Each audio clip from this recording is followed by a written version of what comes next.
the free career evaluation now at mycomputercareer.edu, an elite CompTIA certification partner. Financial aid is available to those who qualify, including VA benefits. My name is Whitney Allen. I am a widow. My husband, Ryan, died. We never thought in a million years we'd have to use life insurance. The unexpected happened. With Ethos, it is so fast and easy. It's 100% online. You can get a quote in seconds, apply in minutes, and get same-day coverage, no medical exams, and you can get up to $3 million worth of coverage through Ethos. Get your free quote at ethos.com/game. That's ETHOS.com/game.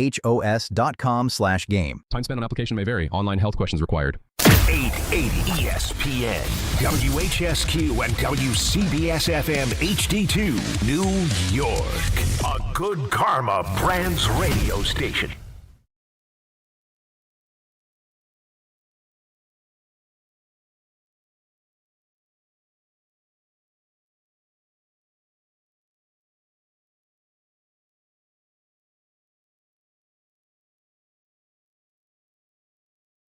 I hate football. I hate it. I hate football. I hate football. I hate it. I hate it. Bart and Carlin, ESPN New York, ESPN New York YouTube page. Football is the worst. Last night was the worst. You got what you wanted. No, I didn't. No, I didn't. No, I didn't. This is the problem of being me. I sat there on that couch, and dear God, that couch may have been the greatest thing I've ever invested my money in, and I include my education, possibly the engagement ring, but I would put it as a close second to the engagement ring. As we see Chris Canty on First Take, realizing that having a baby, especially early on, ain't the coolest thing in the world. No. My couch, I still have no regrets over waiting for my couch over going to a baby shower.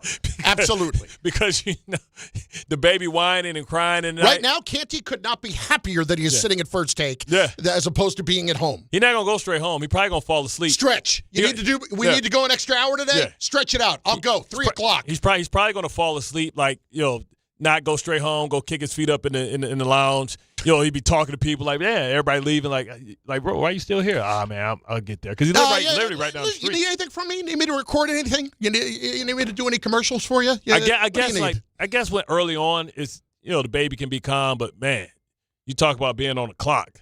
So he'll get to figure out what that's all about, especially if he's trying to be a good partner.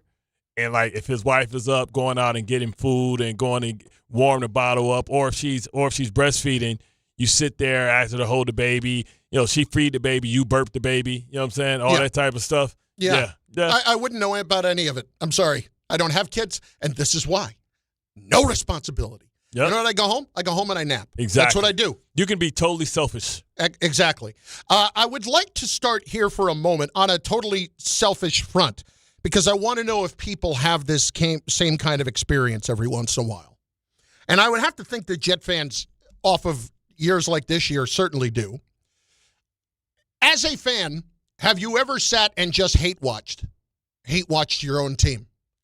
Your own team? Boombaka, have you sat and hate-watched your own team in any sport? I got to this Sunday. Watch the 49ers beat the Eagles. No. I'm not talking about you want them to lose. You want somebody else to lose. I'm talking about hate-watched your own team. Yes. In other words, I hate them. This is my team. I love them, but I hate them. And I can't quit them. And I have to stay with them. But dear God, I hate them, and I hate myself for what's going on right now. Watching Daniel Jones quarterback the New York Giants. Okay. Hold on. Did I just hear what I just heard? Yeah. When he was with the Giants, yes. No, he just said that he watched his team this week. He thought I meant. Oh. He thought I meant hate a team, watch a team that he hates. Oh, okay. Okay. I thought you were saying the hatred of them losing. I thought you were saying you like the Eagles and the Giants. No. Hold the hell up. No. He was saying he watched the Eagles this week. In other words, he was rooting hard against them. Okay, and was very happy that they lost. Got you. No, by hate watched, I mean I love my team, but I hate my team. And that I can understand where you're coming from. Ray, have you ever hate-watched your own team? You seem too even-keeled to me where that wouldn't even be a thing, and you'd be too logical about it. Yeah. That's right. I wouldn't hate-watch. If they're not entertaining, then they don't entertain me. Has it ever made – have you ever had your team pick up a player that made you not like your team? Well, No, I don't think I've ever seen that. Right. Yeah. So when I tell you like off the movie, like, the hate is real. The hate is deep in you, my child. You know how crazy Carlin got to be to hate the player so much that it makes him hate his team? Well, but that's not it. That's not what made me hate watching them last night. Okay, but what made me hate watching them last night is I knew exactly what I was going to get. And this has nothing to do with the quarterback. It has to do with the fact that I knew the Steelers were not that good. I knew that a team like the Texans, who could not run the ball if you begged them to, if you just lined up pillows to try to stop them, you could have stopped them running the football all season. I knew that they were going to run the football last night. Excuse me? Let me finish. They ran the ball down the Steelers' throats. The Texans could not run the ball all year. They ran the ball down their throats. Patrick Queen, Hayward. Yeah. TJ, I make more money than God. What? Yeah. Why is that the case? I don't know, but I knew it. Was it They were 25th against the run this year, something like that. Something absurd like that. I'll say it once, and I'll say it again. Linebackers matter. Yes, they do. Because did you see the linebackers on the other side? You know what else matters? Corners. Joey Porter's okay. No, he's pretty good. He's okay, but when you have guys running wide open downfield on 3rd and 15 with the kind of defense that they have always wanted to play, you have absolutely no chance. Well, Christian Kirk put on a clinic. Yes, he did. And like the fact that Nico Collins left, but the defense put up 2 touchdowns. So because C.J. Stroud played like crap. C.J. Stroud. That might be one of the worst performances I've seen. C.J. Stroud did everything he could to hand them that game last night. Yeah, and they couldn't do a damn thing. Every time he handed them the ball like it was a hot potato, they were like, I'll take it back. It's yours. I hated every single second of watching that game last night because even at 7-6, I knew they were losing. I knew they were losing when they couldn't do anything with the turnovers. I knew they were losing in every instance last night. And then let's get to the quarterback who, by the way, you're done.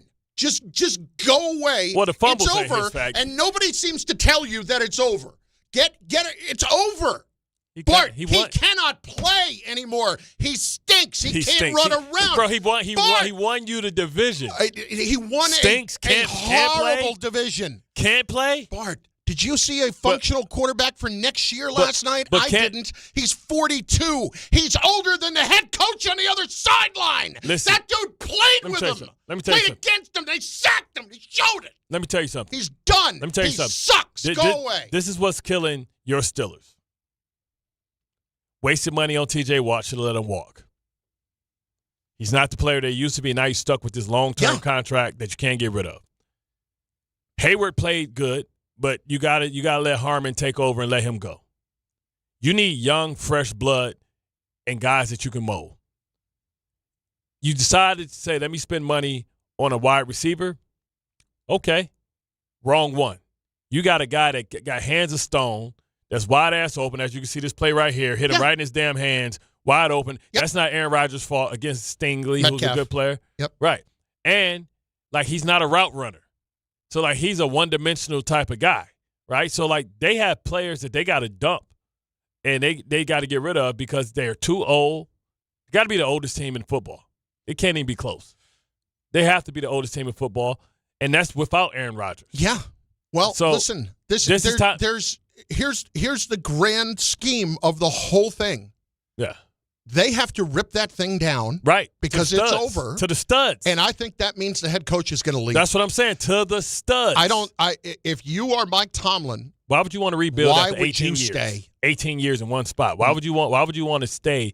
When people are going to look at it in that town, rebuild's not a word. What's Trinidad? It's never been a word. What's Trinidad James' name? Chambliss. They need to make sure that they need to be a team that gets him. They got to be a team that takes a chance on a guy because they're not going to be high enough to be able to get a quarterback that we think in this cycle.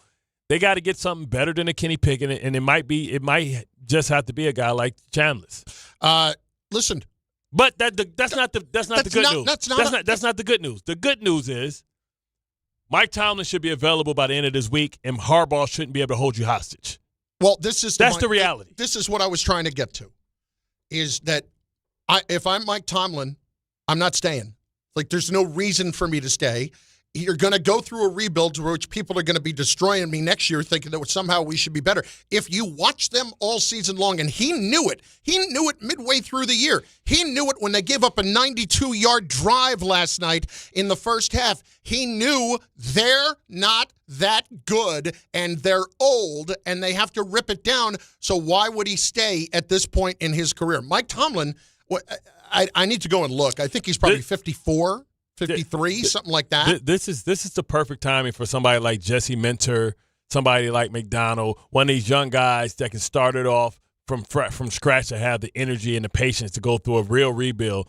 Because the Pittsburgh Steelers for the last 2 years have just been they've been trying to put a Band-Aid on a gunshot wound.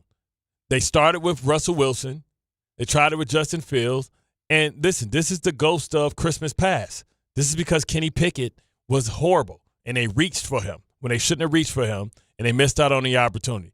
Now, you can say this could be a team that maybe could be good next year if they decide to go with Malik Willis and give him the money, but then they got to shed some money because Aaron Rodgers was playing for basically nothing because the Jets assisted in his salary. No, but he wants to come back. I'm sorry. That's nice that you want to. You're not gonna. That's not going to happen. I would be having if I'm Tomlin and I'm going to stay, I have to say maybe I can make Willis a star. And I guarantee you the first person out, too, is Arthur Smith is going to be out there trying to get a new job. He's trying to go to Tennessee. Remember, he was the offensive coordinator when Tennessee was good. Yep. And they've been talking, and he's going to have some – so you may be losing your offensive coordinator. So if you lose your offensive coordinator, your defensive coordinator stinks. Blitzburg, like those blitzes, where's Blitzburg at? That's long gone. They don't blitz. But even when they do, when they rush 5, they don't get home. They don't even get close. And they don't blitz because they can't cover downfield. Whoever decided to bring in Patrick Queen should be fired. Jalen Ramsey. I'm sorry, what did I miss with Jalen Ramsey? All of that aside, I don't want to make this about the Steelers. I want to make this about the fact that Mike Tomlin should be available. And I don't know what it is for me, but I have a feeling like that this is it. And it's not based on any knowledge of any sort of any fact. And maybe I'm completely off on this. And if I am, okay. But I really think if you look at that situation top to bottom, it makes absolutely no sense for him to stay. Yeah. And that then puts you in a much different situation if you're the Giants. Bart, let's power rank them. So today, what I really want to know is, what does this offseason, when can I say that it's not a failure? Like, do they have to land Tomlin or Harbaugh for it to not be a failure? I think McCarthy too. Yeah, no, I agree. But I'm trying to put it on different levels for different people. It should be the Hall of Famers. Okay, those 3 to start. Then it's down to Stefanski. Is it a failure if they end up with Stefanski? I think it's taking a chance on a retread. Remember, Stefanski is still in the coaching realms, relatively young. If Stefanski Stefanski is somebody that you expect to grow, like Harbaugh and Tomlin. We've seen them. Stefanski, I think, is like 44. I know. I'm saying we've seen those guys, McCarthy at the top. Right. Like, we don't expect them to get any better or any worse. We see them at their apex. We've yet to see Stefanski evolve and get to his apex. Okay, but if you have those, if Tomlin does end up available, if you have those 3 coaches on the market and you don't end up with any of them, that's an abject failure. Well, it's an abject failure, and you can say even if one of them decides not to coach. You can say Shane may have something to do with it. He might. Because if you have 3 guys, that's an indictment of what they feel your roster is, and they don't like your structure of your organization. Well, I want to go back to a couple of things there. Number one, if you look at the Giants roster and you think this is really not all that good, then what are we holding on to Joe Shane for? Like, is our evaluation? They feel like he found the quarterback. Right, but is that enough? Like, Bart, should that ever be enough? Odell Beckham saved Jerry Reese's job. But no, just the one player should save somebody's job? Yeah, because he found the most important player. But and he's going to get credit for what Dayball scouted. But let's be clear. Jackson Dart is not Patrick Mahomes yet. Like, if you're going to tell me, if you're going to tell me that the quarterback that you found is a star, is a superstar, and you want to wait 2 years in for that to be the case, I'm good with that. But if you're going to tell me right now you know the answer, you don't. You feel pretty good about it. You feel pretty good about it. But most of the other spots, like, you want to sell me on Malik Neighbors as a talent? That's fine. Everybody knew it. Anybody that would have been in your position would have taken him, and he got hurt for a large portion of this season and may not be back for the start of next year. Who's the quarterback that they could have got instead of getting Neighbors, but they didn't think he was good? Oh, Bo Nix. Yeah. Listen, they wanted to trade up to get Daniels. Okay, so did a lot of other people. Well, they wanted to trade up for Drake May. And that too. And they wouldn't have been wrong on that. That's great. But remember in the thing they did talk about trying to get Daniels too. Anyway, my point overall is simply this. If you look at the rest of that roster besides Dart, where is the justification? Like, there is nothing standing between me and one of those three coaches right now, and that includes Joe Schoen. And if it is, I got a bigger problem. I got a bigger problem, don't I? Well, especially when you have the owner coming out with such a strong, minority owner in Tisch coming out with such praise and support for Harbaugh. Yeah. I mean, we rarely hear from Tisch. We forget that he even owns a park because he's not the vocal owner. He's not the one that really it's not the majority owner. It's equal owner. Oh. It's equal. Like John Mara runs the organization. I didn't realize it was equal owner. Oh, it's they sold off 10%. Yeah. But that what was sold off, to my knowledge, and so that means I don't believe I'm wrong on this. 90, so 45-45? Yeah. Yeah, exactly. So what they sold off was equal parts of both of them to get the $1 billion and the valuation at $10 billion. But whatever, at that point, like, oh, so 10% is $1 billion? Yeah. Somebody owned $1 billion? Oh, that's how they got the $1 billion. Yes. That's how they got the $1 billion. I thought the person invested in his thing. No, the person spent $1 billion to buy 10% of the team. Got you. But my point is simply this.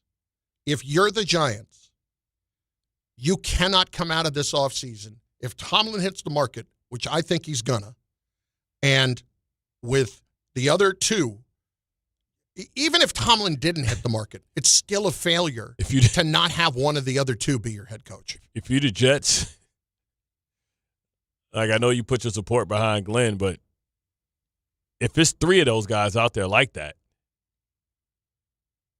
the odds are that you can get one of them. They're not doing it, though. I get it. I'm not saying they're right. I get it, but you know what I'm saying? Like, how often is it three Hall of Fame coaches that's available? And it may not have anything to do with your coach. It's just like when a player is available or a quarterback decides to be available. You can have a good quarterback that you believe in, but you say, well, when would I ever get an opportunity to get a guy like this?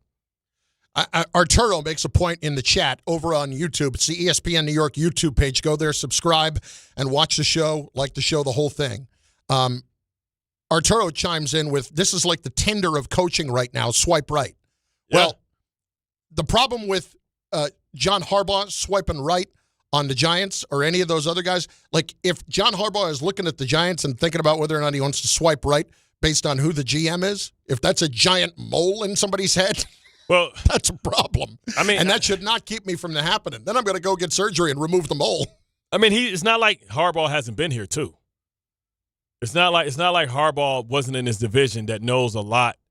You know, when you have an opponent and you scout him, and he was a coordinator for the special teams for the Eagles. Yeah, he knows this organization. He knows how it's perceived. He knows how it's seen. You know, he's a son of a coach. But it's amazing that Atlanta got him first.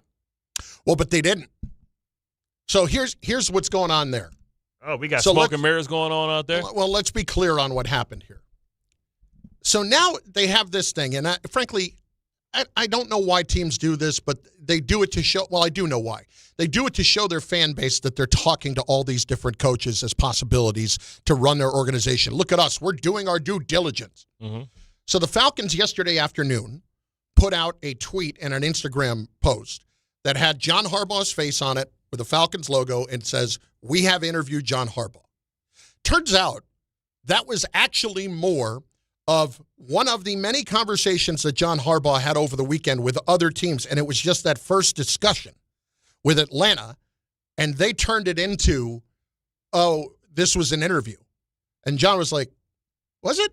Like, Atlanta's still there. It's like if a woman goes on a first date or a guy goes on a first date and you don't know it's a date. Speed date. Like, oh, yeah, let's, like you let's don't meet know, for, not even a speed date. Let's meet for coffee. Yeah, exactly. And you may not know that it's a date. It's like John Harbaugh didn't know that was a date. Mm. And then Chris Mara from the Giants apparently went down over the weekend and saw him and had lunch with him face to face. So they didn't say that they've interviewed him. So he has not sat down and done a face-to-face interview with anybody yet, even though that's what the Falcons put out. But everything is phone first, right? Yeah. Or is he the person? Because I can't imagine him driving somewhere. No. You know what I'm saying? I can't imagine him saying, hey, let me get on, let me go to each one. He's probably going to break it down based off phone conversation. Well, the first one you would think before he goes to see them in person. Yeah. But and here's the other part. We have so much information about every last move of John Harbaugh right now. Oh, my God. Where's he at? Is he in Baltimore resting? Exactly. Is it nap time? Did somebody make sure to let us know what he's having for lunch? Is grilled cheese and tomato soup for lunch today? Remember they were talking about, oh, my God. Oh, he's hard at the gym. Remember they were showing him, like, squatting last year? I get it. We do not need to know every last second of where you are. You are not a socialite influencer, okay? You're not Kendall Jenner. I don't need to know where you are every last second. But, boy, whether it's his camp or the teams or whoever, everybody is telling you every last second through all the different reporters where he is. He is not football Jesus, okay? I love him. I think he's a really good coach. I think he's on the level with great coaches that we have seen many years. Good coach. But he is not until you win 3 Super Bowls or 2. Yeah. Okay. That's fair. This is my point. He's not that yet.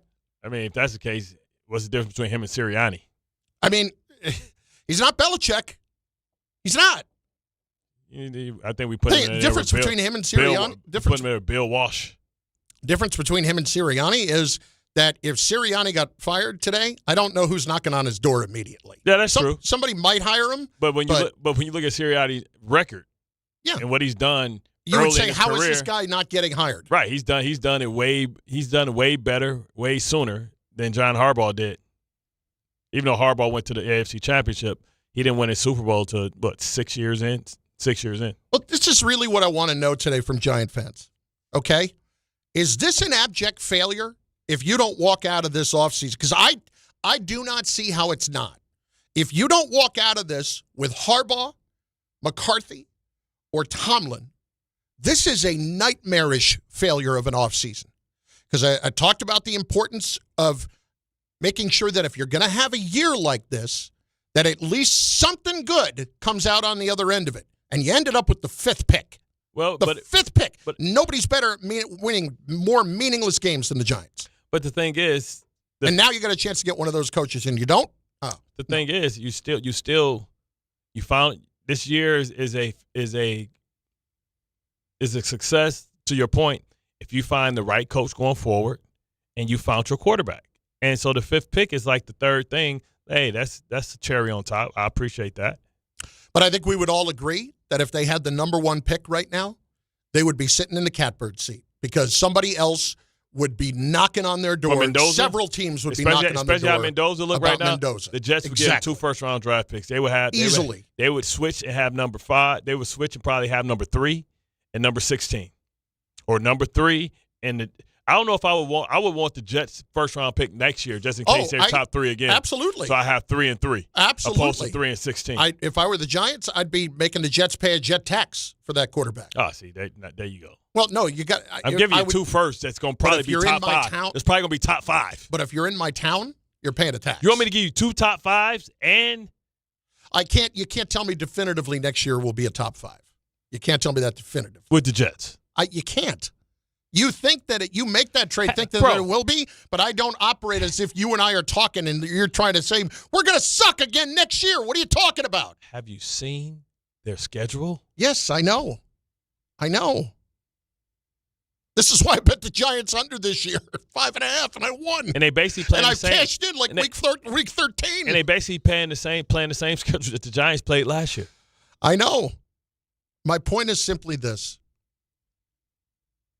If they had ended up with the number 1 pick, I would have felt a lot better. And now if you come out of this and you don't have one of these 3 coaches, I'm sorry, Kevin Stefanski, that's a failure. I don't know. Stefanski's not. Isn't you act like Stefanski's going to go to Arizona or something? Like I didn't say that. Stefanski's going to get one of the premier jobs. But the Giants are a premier job, and Stefanski should not be on my list. So we know that Harbaugh can't go back to the Ravens, but the Ravens is the number 1 job. Yes. So if Tomlin's available, could be Tomlin. I told you that last week. If McCarthy's available, could be McCarthy. The Ravens are going to take the number 1 guy. So now you're stuck with like the 2nd pick or the 1st pick. Well, their guy they're not picking might be the number 1 pick with Harbaugh. The Ravens are not hiring Harbaugh, obviously. Unless Tomlin gets there, then that's a debate. Well, either way, I'm still ended up fine. My thing is Harbaugh, McCarthy, Tomlin.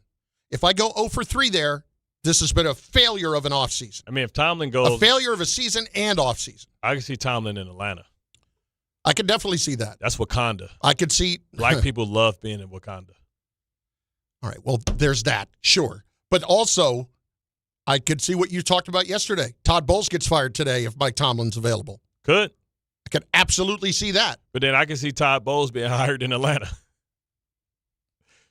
They got a young defense. They spent a lot of money on that defense. They got 2 young. They spent their 2 first-round draft picks on defense. People, I'm trying to get Giants fans to understand. Yes, we may have a higher evaluation of Jackson Dart than some of these pending coaches, right? And what I'm saying is, if Baltimore's the number 1 job, I think we all can, unanimously agree to that. Yeah, I'm saying that maybe Atlanta is the number 2. I can't say that. Atlanta is way farther along, got a dominant offensive line, if they re-sign Pitts, got Pitts. He had damn near 1,000 yards. He didn't show up until contract year.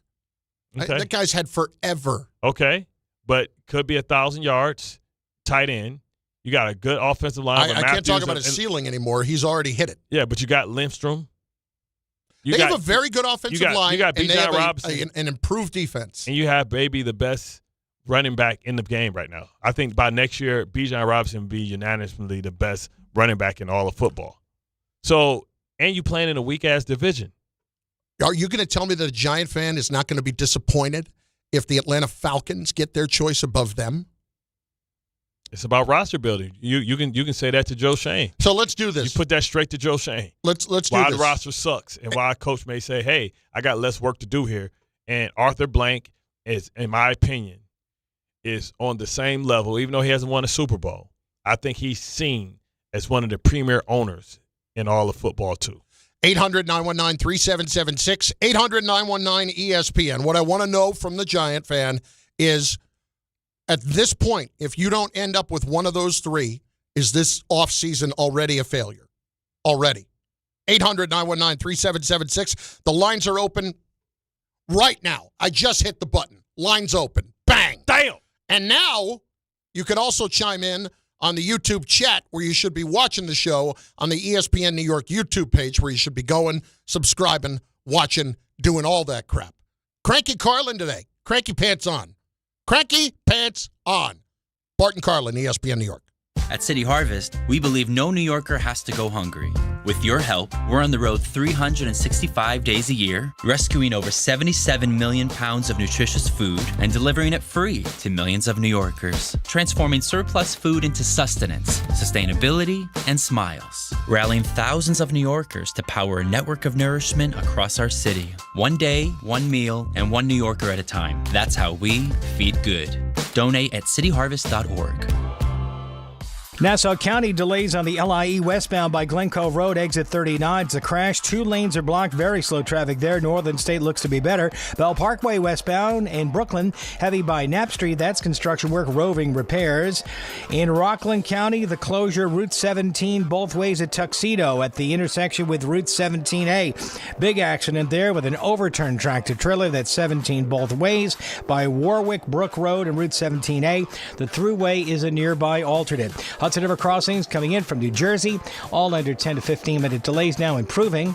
I'm Bob Williams on 880 ESPN New York.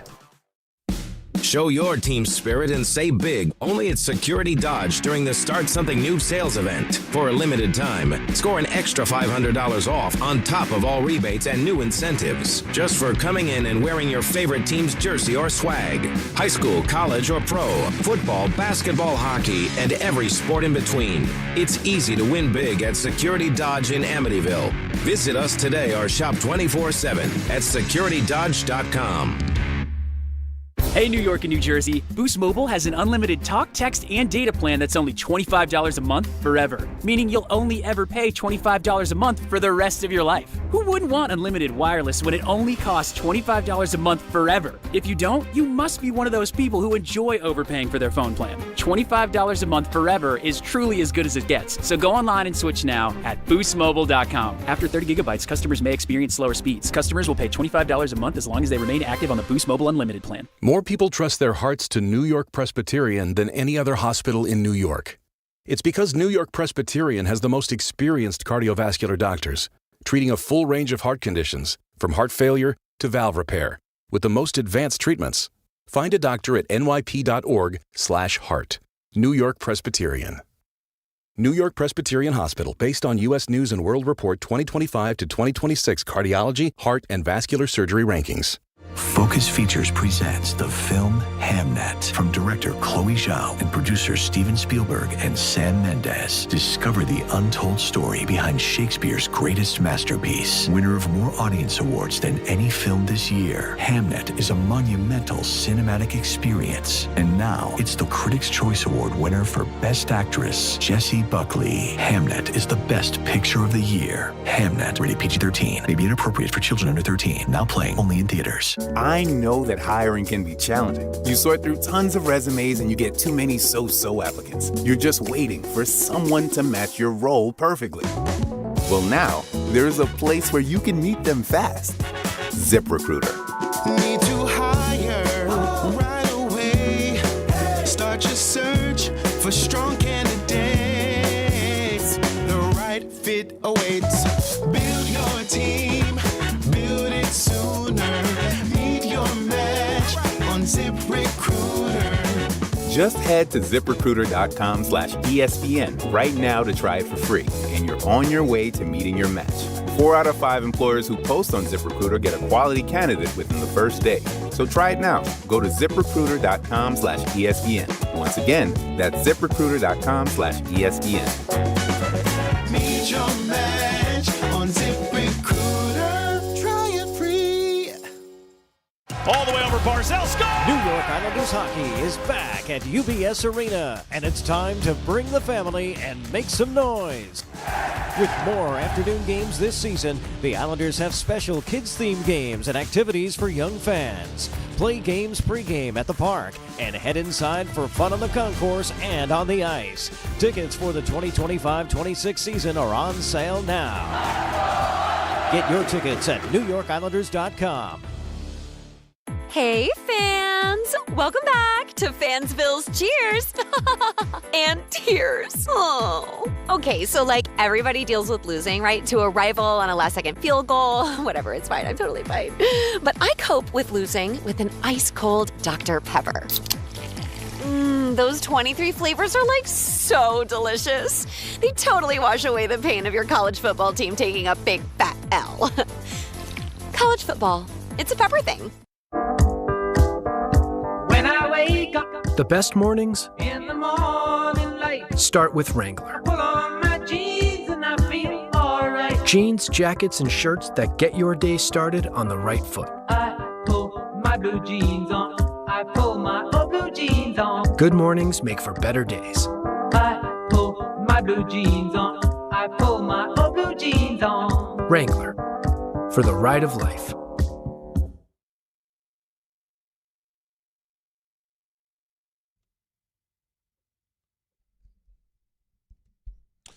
All right, let's go. Bart and Carlin, ESPN New York, ESPN New York YouTube page, 800-919-3776. Drop your comments in at the YouTube page as well. We'll start with D in Queens today on ESPN New York. D, what's going on, man? How are you? I'm all right, fellas. Listen, y'all two was talking about the Jets should have kept Rodgers. And for stuff that was going on the sidelines yesterday, that's why they got rid of him. Bro, you old. You can't move. Stop. Did the receivers make some mistakes? Of course they did. But nobody wants to see that publicly. Just, showing up your teammates publicly is wild to me. But the reason, but the reason we want him over here is because he wouldn't have had to run as much because you have a better offensive line and Devontae Adams will still be here. So that's But we would have been like the Jets are, the Steelers are right now. Nah. Listen. What I'm saying is, we bottomed out. We're gonna do like the Patriots did. They take the quarterback. Mind you, the same draft. He wasn't the guy. We're gonna go get another one. That's how I look at it. Take the positives out of it. But D, what I'm saying is, we had to pay. The reason why Aaron Rodgers was in Pittsburgh, even though their salary cap is high as hell, is because he cost nothing because the Jets were paying. So if you're going to do that, we added $30 million by adding Justin Fields. If we would have just kept Aaron Rodgers, we'd have kept Devontae Adams, we'd have kept Garrett Wilson, and we would have had Breece Hall with Membu being as good as he is with Mason Taylor, we wouldn't have been a laughing stock of football. Now, we would have been in the same place, being that we would have been looking for a quarterback, but then instead of us being able to draft the quarterback because our record wouldn't have been bad enough in a weak AFC, we would have probably been able to say, okay, Malik Willis, you want to come over here and take over where Aaron Rodgers started? So this is an interesting question. True. Because, hang on. I have one other thing I want to say. Okay, go ahead, D. I'll bring this back, but go ahead. Like yesterday, you guys brought it up, and, Bart, you said it. Like, it's funny how the media, I don't agree with McAfee for a lot of reasons, but you said it, like, the media, they play in negativity so much. So when that lady spoke to Lee and Cohen, they were caught off guard. And it's funny what the media, sports media decides is improper. Right. Because Bart knows this. I used to say ESPN is the HHN, the hate-hearted network, where they would just do think pieces trying to trash him. That's okay. But her just trying to boost them up in that moment is somehow improper. Here's why it's improper. D, listen, I'm with you. To me, it was much about nothing. It really was. Yes. But the reason that they thought it was improper, and I totally get it because I've been in these situations, is that you only get so much time with the head coach and so many questions. So if you are eating into any of that with just that kind of a thought, really what you're doing is taking away time from somebody else from doing their job. But that's the point. But after 20 years, D, I got you. After 20 years of being on a job, that's like Rich Cimini saying, hey, man, don't worry about it, Rex. Listen, it was a hell of a season. I've been here a long time. And she's been covering them for 20 years. Mm-hmm. I've seen a lot. Hold your head up high. You guys go in the right direction. Yeah, if Rich Cimini said that, nobody would trip after Rich Cimini, all that he's seen. You've seen just as bad of football in Jacksonville as you have in New York. Right. And again, this did not bother me at all because it was an outlier. It rarely happens. It never happens. Right. And what happened was, I don't think Pat's wrong in saying that there are reporters who are just cranky. It's not all of them, okay? It's nowhere near all of them. They hate having to sit around and have to kiss the ass of these, what they feel entitled athletes that don't understand their role, but the first time they do a nice thing, they want the media there to cover them and say, look how great these people are, but they don't want to handle the hard questions. I get it. I get where some of these guys come from. That's not what this is. This is different. This is they don't want to lose any of their time trying to do their job because somebody decided to say something encouraging in the middle of a press conference and taking that time as opposed to doing it on the side. But it's her time, too. And if she asks a dumb question, would it be a difference if she asks a bad question? I don't think we wouldn't be talking about it if she asked a bad question. But if she asked a bad question and it didn't add anything to the conversation. No, we wouldn't be talking about it. They wouldn't even be talking about it. No, we wouldn't be talking about it, but because that at least, even if it's a bad question, you're asking a question. What they're saying is, and I'm not agreeing with them, okay? To me, you didn't lose anything out of it. Yeah. Like any good people that control that kind of press conference understood what happened there and made sure that the normal amount of time was allotted for regular questions around that. Yeah. And so once that happened, I had no problem because it's just like, why am I going to get all wrapped up about this? That was 2 minutes. It wasn't even. It was 20 seconds is really what it is. Right. But media has to do a lot of and all I'm telling you is what they think, okay? Mm-hmm. I'm not telling you it's right, it's wrong. You're providing the other side of the argument. I've done this. You sit in rooms like that, you only get so much time to ask your questions or to ask the pertinent questions.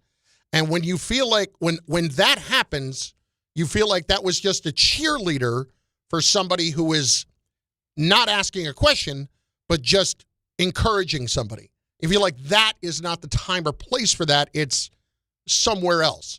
It doesn't mean it's right or it's wrong, okay? Myself, having done it before, having known how media feel like, because like you'll hear the same people in baseball, right, or in football. When the locker room is open and the media can't go in the locker room, they get all bent out of shape. Mm-hmm. But then when they go in the locker room, sometimes they're speaking quietly to somebody else or whatever, but all they are doing is playing defense against one another to not miss out on a story. Because they're looking around like if they're themselves not talking to somebody, they're playing defense. Oh, what's he talking to that person about? Are they getting a story that I don't have? And then I'm going to get on my editor, that kind of stuff. Like, to me, like, the locker room stuff, if I'm really in the media at this point, I don't need access to the locker room. Bring the guys out that I want to talk to. If that's a sacred space, allow that to be a sacred space. Yeah. Okay. I see.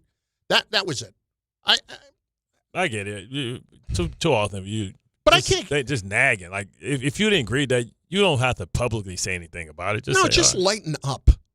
And I think really what people got really annoyed by is that it was Adam Schefter, who is a reporter, right, saying how great is this.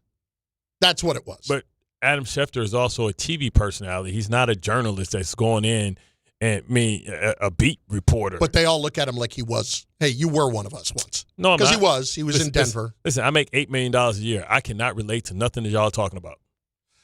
He did at one point, and that's how they think. I'm not saying it's right. I don't remember or recognize that person ever. Yeah. I'm rich.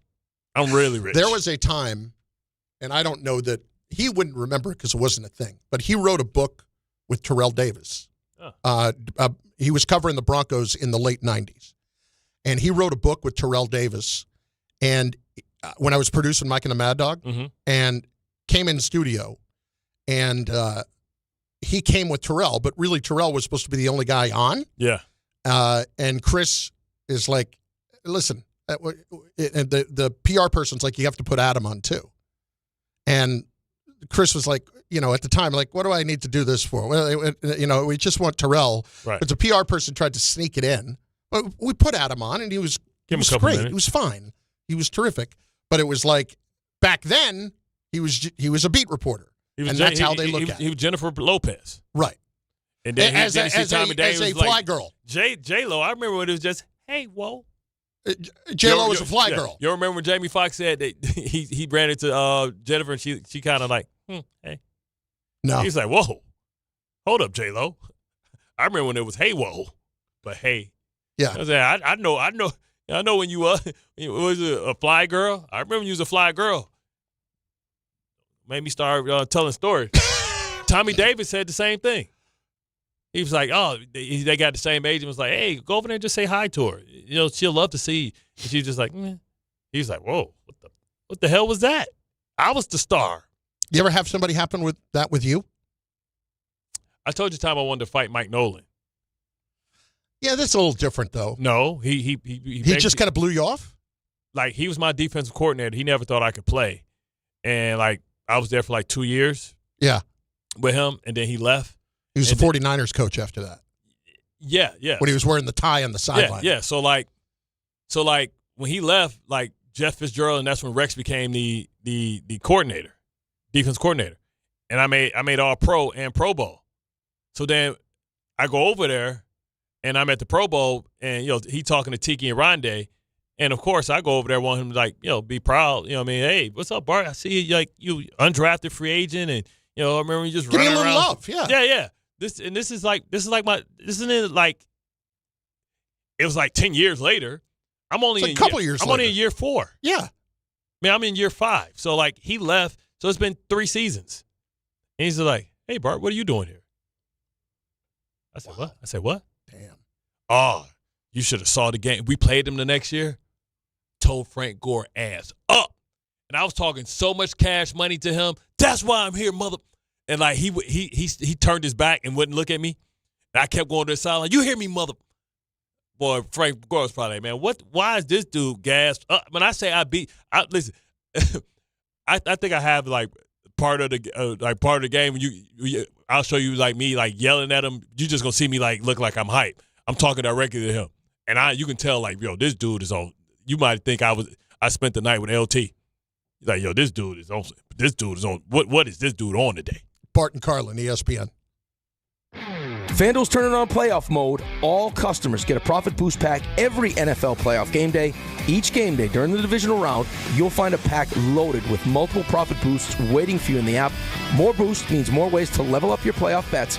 Pick the matchups you believe in. You can take your shot at an upset or build a parlay that fits the moment. Whatever you like, bet it. Only on FanDuel. Then apply your profit boosts and go after even bigger payouts while the playoffs keep rolling. So visit FanDuel.com/local and grab your profit boost pack every NFL playoff game day. Each game day during the divisional round, you'll find a pack loaded with multiple profit boosts waiting for you in the app. Must be 21 and older and physically present in New York. Opt-in required. Bonus issued as non-withdrawable profit boost tokens. Restrictions do apply, including any token expiration and max wager amount. See terms at sportsbook.fanduel.com. For help with a gambling problem, call 1-877-8-HOPE-NY or text HOPE-NY at 467369.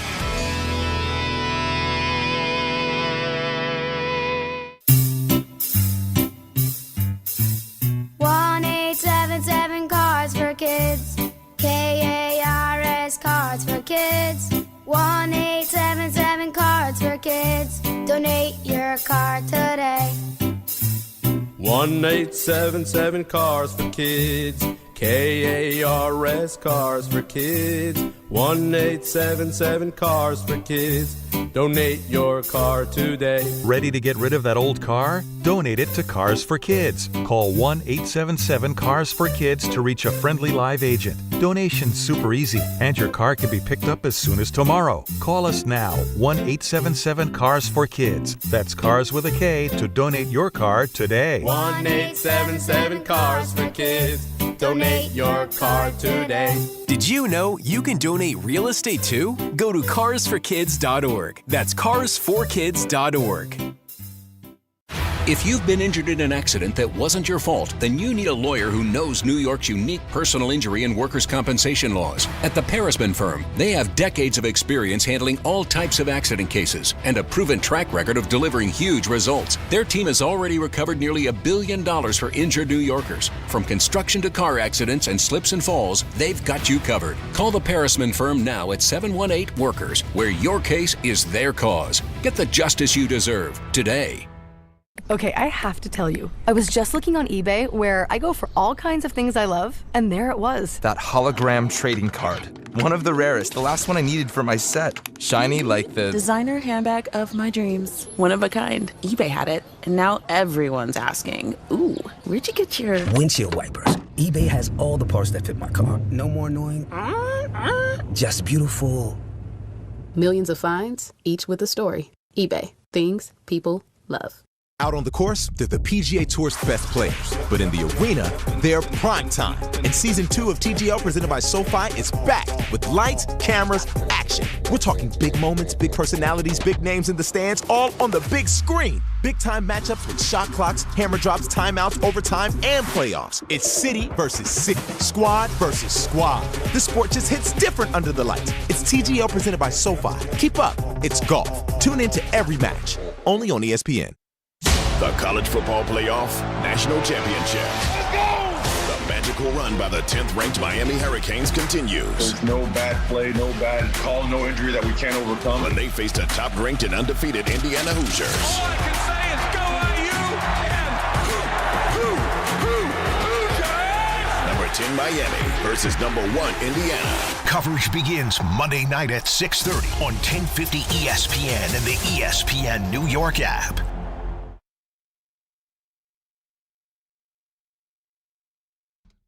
I didn't get a chance to go back to this before, but I want to go back to this, and I want to get your thoughts on this, and I want to get the thoughts from everybody else at 800-919-3776.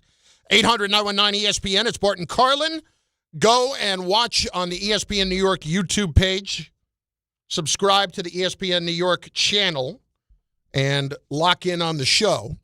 Dee brought this up earlier, and it triggered something for me in the thought. He didn't bring this up directly, but it triggered something for me. So you and I spent time talking about bringing back Aaron Rodgers last offseason with the Jets and why that would have been the right thing to do. Yep. And I still don't back off of that, even though he's toast now. Would you rather be where they are right now, which is, let's operate under an assumption that if you brought Aaron Rodgers back, you would have been in a position in the middle of the year where you would not have traded Quinnen or Sauce Gardner. Fair?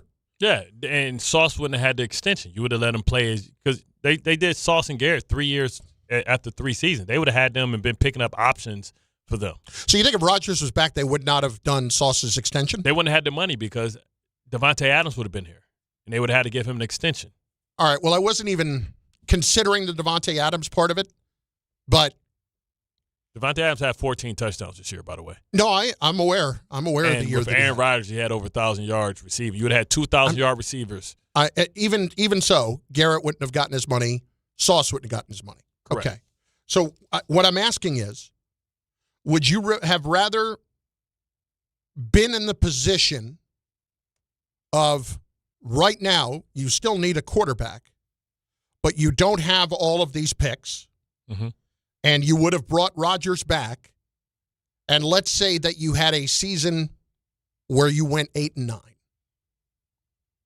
and you were middle of the pack, probably just missed out on the playoffs. So you're picking 16. You're middle of the first round. Would you rather have had that kind of a season where at least you had some life at different times? Or would you rather be in the position that they're in right now, picking second overall with 5 first-round picks in the next 2 years, and you're facing a similar situation as far as needing a quarterback for the future? Well, it depends, because it depends on how good Malik Willis turns out to be. Because if I'm Malik Willis, he would have been running to this place because he'd be like, oh, man, Aaron Rodgers gone. Now you got Malik Willis. If he plays anyway like he played in Green Bay, like he could be a franchise quarterback with those type of legs that he has and the pocket awareness that he's shown, his ability to throw the ball from the pocket. Like, dude was like, he had like 3 incompletions for like 300 yards. Like, listen, Malik Willis, the game might have went different if Malik Willis was playing and starting instead of Jordan Love. Because his ability to you see, he scored 2 touchdowns on the Ravens like easy peasy, just by pulling the ball. Like, you mean I got that? I got Devontae Adams, Garrett Wilson, Breece Hall, Mimbu, that offensive line with Mimbu and Malik Willis? I don't know. Malik Willis got in how many games this year? He played in 4 games this year. Yeah. Went 30 of 35. Go to the last one. 30 of 35. Hold on. So you mean to tell me this man threw the ball 35 times, he completed 30? For the season, yeah. Okay. The last game against Baltimore, again, it's just read that line. 18 of 21, 288. For how much? 288. 15. Okay, I want to take the Malik Willis part of this out of this. Okay. Would you rather be in this position right now of what you have, or would you rather have had the position of still looking for a quarterback, not having all of these picks, but you had a year where you won 8 games? So basically you asked me, would I rather be a joke and a laughing stock where people think that nobody wants to come here, or would I rather be respected with the ability to attract free agents? But all of that with assets. I get that. All of the embarrassment and stuff like that, but I have assets to try to get something done. You would have rather had the 8 and 9 year. Yeah. Yeah. I get that. Because I think I'm not saying one's right or wrong. I think you still would be able to try and say, okay, well, maybe Wilkes isn't the right guy, and you still would be moving on from Wilkes. But you would have had a much better defense, but you would have recognized that he's not the guy. And you say, well, if that's the case, we'll be stuck with Wilkes. That's not true, because the San Francisco 49ers made it to the Super Bowl and still moved on from it. Yeah, no, that's definitely not true. So, like, now when we're talking about, and it keeps scrolling past, right? Keeps scrolling by. Keep saying that Jonathan Gannon is going to Dallas to interview for defense coordinator, right? If you had that type of environment, don't you think instead of going to visit Dallas, he would be coming here? Saying, let me go see, because this Jets job is a hell of a job. They're right there on the cusp. But that's a lot of ifs. I'm just talking about the main if of you would have rather had the 8 and 9 year and not have all these picks. Correct. Because it would have been respectable. Yeah, and I'm the freaking joke of the entire NFL, and I'm the team that hasn't made it to. I think if they would have had that team, they'd have been right there for a playoff run. You can't tell me with 2,000 in this weak ass AFC, you couldn't tell me that with Aaron Rodgers being protected way better than he was with the Steelers, that he wouldn't have been able to. The problem with the Steelers, all he had was tight ends. Could you mean to tell me with 2,000-yard receivers on the outside, could you imagine how much space Breece Hall would have to run the ball with that offensive line, knowing that you got to put 2 safeties over the top? You can't go 8 men in a box. Who's the other 1,000-yard receiver? Garrett Wilson. Oh, Devontae and Garrett Wilson. Okay. Yes. Yeah. That guarantees that you got to have 2 high safeties. With this offensive line, which would have looked much better, and Aaron Rodgers, the ball is going in 2 seconds. Maybe with this offensive line, he could have had the ball for 4 seconds. See, this is fascinating. Then you have Breece Hall. This is what I want to know from Jet fans, too. I have the lines open now at 800-919-3776. Should you have kept Rodgers? Paid his salary anyway. To have a middle-of-the-road season and still be in this spot. But who's to say it's middle of the road? I'm saying in this weak-ass AFC. You're going very high on. I'm trying to be fair. I'm trying to be fair-minded about it. You got a little jet-colored glasses on there. They won 5 games last year, correct? Yeah. They would have beat Miami at least once. Probably would have. You can go. They would have. They damn sure would have beat. They damn sure would have beat Denver. They won 5 games a year ago. Right. With Aaron Rodgers last time. They would have won. They would have won 9. With Mimbu, if Mimbu was still the pick, and just let's say Mimbu wasn't the pick. If Mimbu wasn't the pick because Aaron Rodgers was here, that pick would have been Ty Warren. Bart and Carlin, ESPN New York. The St. John's Red Storm go for their 3rd win in a row when they host Marquette at MSG. Coverage begins tonight at 6:10 on 880 ESPN and the ESPN New York app. Good Karma Brands is proud to be an equal opportunity employer, providing equal employment, development, and advancement opportunities to all teammates and applicants. To learn more about careers with us, please send an email to talentacquisition@goodkarmabrands.com. That's talentacquisition@goodkarmabrands.com. Show your team spirit and save big only at Security Dodge during the Start Something New sales event. For a limited time, score an extra $500 off on top of all rebates and new incentives just for coming in and wearing your favorite team's jersey or swag. High school, college, or pro, football, basketball, hockey, and every sport in between. It's easy to win big at Security Dodge in Amityville. Visit us today or shop 24/7 at securitydodge.com. Hey, this is Jalen Brunson. Jalen Brunson for three. And this is your home for New York Knicks basketball. This is 880 ESPN. WHSQ and WCBS FM HD2, New York. Not all F words are bad. Some are actually great, like fast, free fiber for 4 months. Yep, switch to Optimum Fiber for as low as $25 a month. Plus, for a limited time, you can get 4 months free, HBO Max included for 1 year, and a 5-year price lock. Don't wait, this free fiber deal won't last long, and the fastest, most reliable, most consistent internet speeds await you. Call 888-4-OPTIMUM or visit Optimum.com/free today. Terms apply. See Optimum.com for details. Looking for the best meat and seafood at unbeatable prices? Get to Wild Fork Foods. They offer the widest selection of meats and seafoods you'll find anywhere. Everything is blast frozen to lock in flavor and nutrients, from beef and poultry to seafood, pork, and even exotic and game meats. You'll get the best value for your buck. Visit one of their 7 locations across Long Island and New Jersey, or order online for same-day delivery at wildforkfoods.com. Wild Fork Foods, your neighborhood's meat and seafood market. Hey, sorry I missed you. Your call is very important to me. Just not as important as the New Jersey Lottery's Green Ball promotion being back on Pick 3 evening drawings. See, if the green ball's drawn, that's a free second chance to win? So, yeah, you get it. It's only through February 1st, though, so try me after then? Must be 18 or older to buy a lottery ticket. Please play responsibly. If you or someone you know has a gambling problem, call 1-800-GAMBLER. For game odds and promotion details, visit njlottery.com/pick3. To the net. Score! The New York Islanders are back in action with a brand new theme night schedule you won't want to miss. Bring your friends out for the holidays and take home a custom holiday replica jersey, or arrive early for special bobblehead giveaway nights for Matt Barzell and Bo Horvat. Barzell for Horvat. Score! Explore the full theme night schedule at NewYorkIslanders.com. Switching to Progressive is a game-winning call. And that reminds us of other game-winning calls in the history of sports. So it was the fourth quarter and we're down by 5. Sweat pouring down my face. Suddenly it hit me. If only I could wrap part of the towel around my forehead.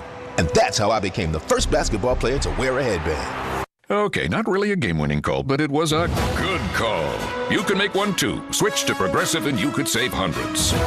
Progressive Casualty Insurance Company and Affiliates, not available in all states. Hey, fans! Welcome back to Fansville's Cheers and Tears. Oh. Okay, so like everybody deals with losing, right? To a rival on a last-second field goal. Whatever, it's fine. I'm totally fine. But I cope with losing with an ice-cold Dr. Pepper. Those 23 flavors are like so delicious. They totally wash away the pain of your college football team taking a big fat L. College football. It's a pepper thing.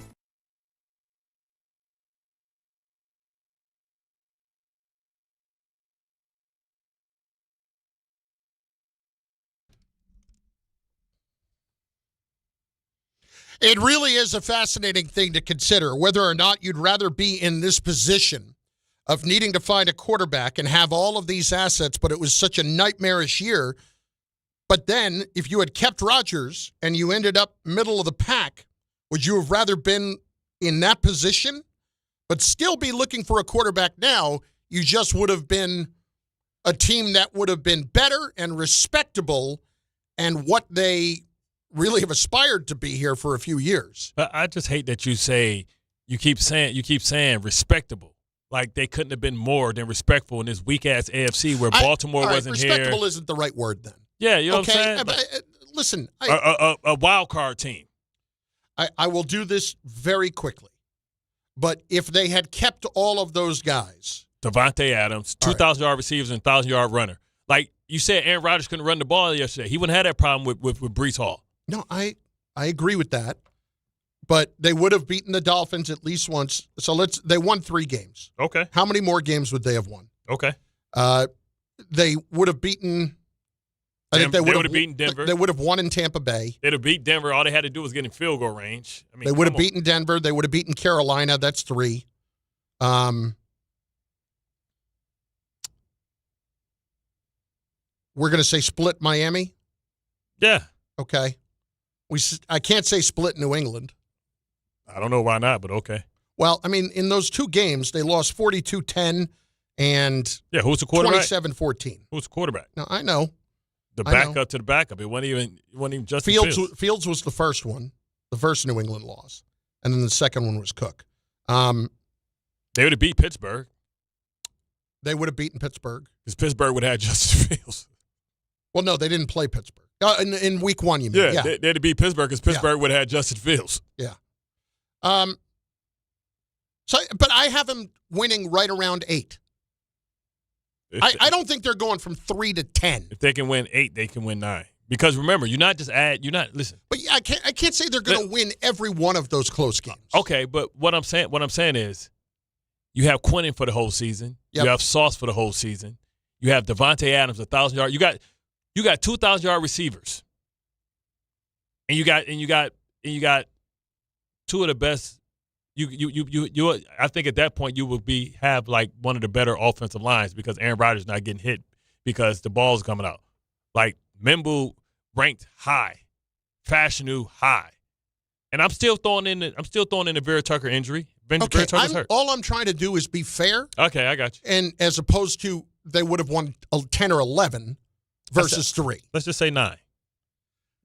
I'll say 8, but okay, it's right there. They'd have been fighting for the wild card. Let's say that. They would have been fighting for a playoff spot. Absolutely. And Devontae Adams would have had 1,000 yards, and Garrett Wilson would have had 1,000 yards, but they would have been fighting. You're right. I mean, if Garrett Wilson had been healthy for the whole season, correct? Maybe. Okay. He definitely wouldn't have hurt his knee because he wouldn't get no dumbass ball that Justin Fields threw in Denver to get his knee hurt, by the way. Muhammad in Long Island is up on ESPN New York. Muhammad, what's up, brother? What's going on, man? Thanks for taking my call, guys. Look, man, Bart, this is Carlin's scenario. You come changing it around and saying, but Carlin is saying, would we rather be what we are or be a middle-of-the-road team? Okay. I normally agree with you, Bart. But I'm saying this. Even if we kept Aaron Rodgers and we had these players, right, and we went and we had a Pittsburgh type of season, right, what would that do for our future? Because we still would be losing Aaron Rodgers and then we'd be back in the same place just for one mediocre season. As opposed to now, we could potentially be set up for maybe the next 4 or 5 years and going forward with all the draft capital that we have. Or to be able to build this team up. Or you can get Dante Moore and he's like Zach Wilson and you're worse than you ever been. And you got to see it all the way through. Like we act like these picks are going to hit. I can name. Hold on, Muhammad. I'm gonna name you 5 guys. Let's just say 5 guys, and I'm gonna name you 5 first-round busts: Kyle Wilson, Aaron Pryor, D. Milliner, Darren Lee, Quentin Coples. Damn. Yeah. Well, Muhammad, that's the thing. Like, you think that I agree that they should actually be happier to be in the position that they are? I actually don't. I was asking Bart before because I wanted to know where he was at with it. But the bottom line is I could not have survived another one of sitting through those kind of years. And God bless you guys who did. But we heard from more than enough fans throughout the course of the season that I'm done. I can't do this. I can't do that. Okay, well. They lost Ira. But you're all probably coming. Well, but Ira's coming back. Ira's wife. You can already see Ira's wife ain't like, if you want to pull up with it, I'm not. The point is simply that I would have rather had a respectable year because you'd at least feel a little bit better. It wouldn't have been a complete waste. I would have rather had a year where you won 8 or 9 games. Because then guess what? You would have felt like you can trust and believe Aaron Glenn, what he's saying. You'd feel a lot different about Aaron Glenn for sure. You'd be like, You'd be looking at Aaron Glenn like, oh, we were a whole lot better all of a sudden. Yeah, we're on our way. David in Rockland is next on ESPN New York. David, what's going on? How you guys doing? Good. So here's the way I look at it. Aaron Glenn's coming from Detroit. The Jets are going to become whatever, Detroit East. Isn't Aaron Rodgers better equipped to be a Jared Goff type than Justin Fields to run this offense? Yes. Or even someone like a Shedeur Sanders in the 4th round. Can he be a Jared Goff type to run this system over a Justin Fields? See, David, this is the crazy part. If they would have drafted Membu, they probably would have took Shedeur in the 4th round when he fell. And then he would have had a year to sit behind Aaron Rodgers. That's a whole nother thing, too. You don't think they would have knew that they needed to get a with all the extra picks they had, you don't think they would have thought, man, we need to get Aaron Rodgers last year. We need to try and draft his backup. I think they would have. Or they would have took Shuck. I think if they were ever going to take Shedeur, they would have taken him this year. Either way. No, but remember, Aaron Glenn, they went with the philosophy, we don't want distractions. Aaron Rodgers was a distraction. Shedeur Sanders, with what we thought he was going to bring with all the attention, would have been a distraction. Right. That would have meant that they were going in a different philosophy. That, hey, we're going to get the best player, not the player that's not going to create too much of a distraction. But I think either way, if they were ever planning on taking Shedeur, they would have done it this year. But you're right. I know why they didn't. But what I'm saying is, I don't think either way they would have taken. Because they didn't want to deal with what Stefanski had to deal with. What about him? What about him?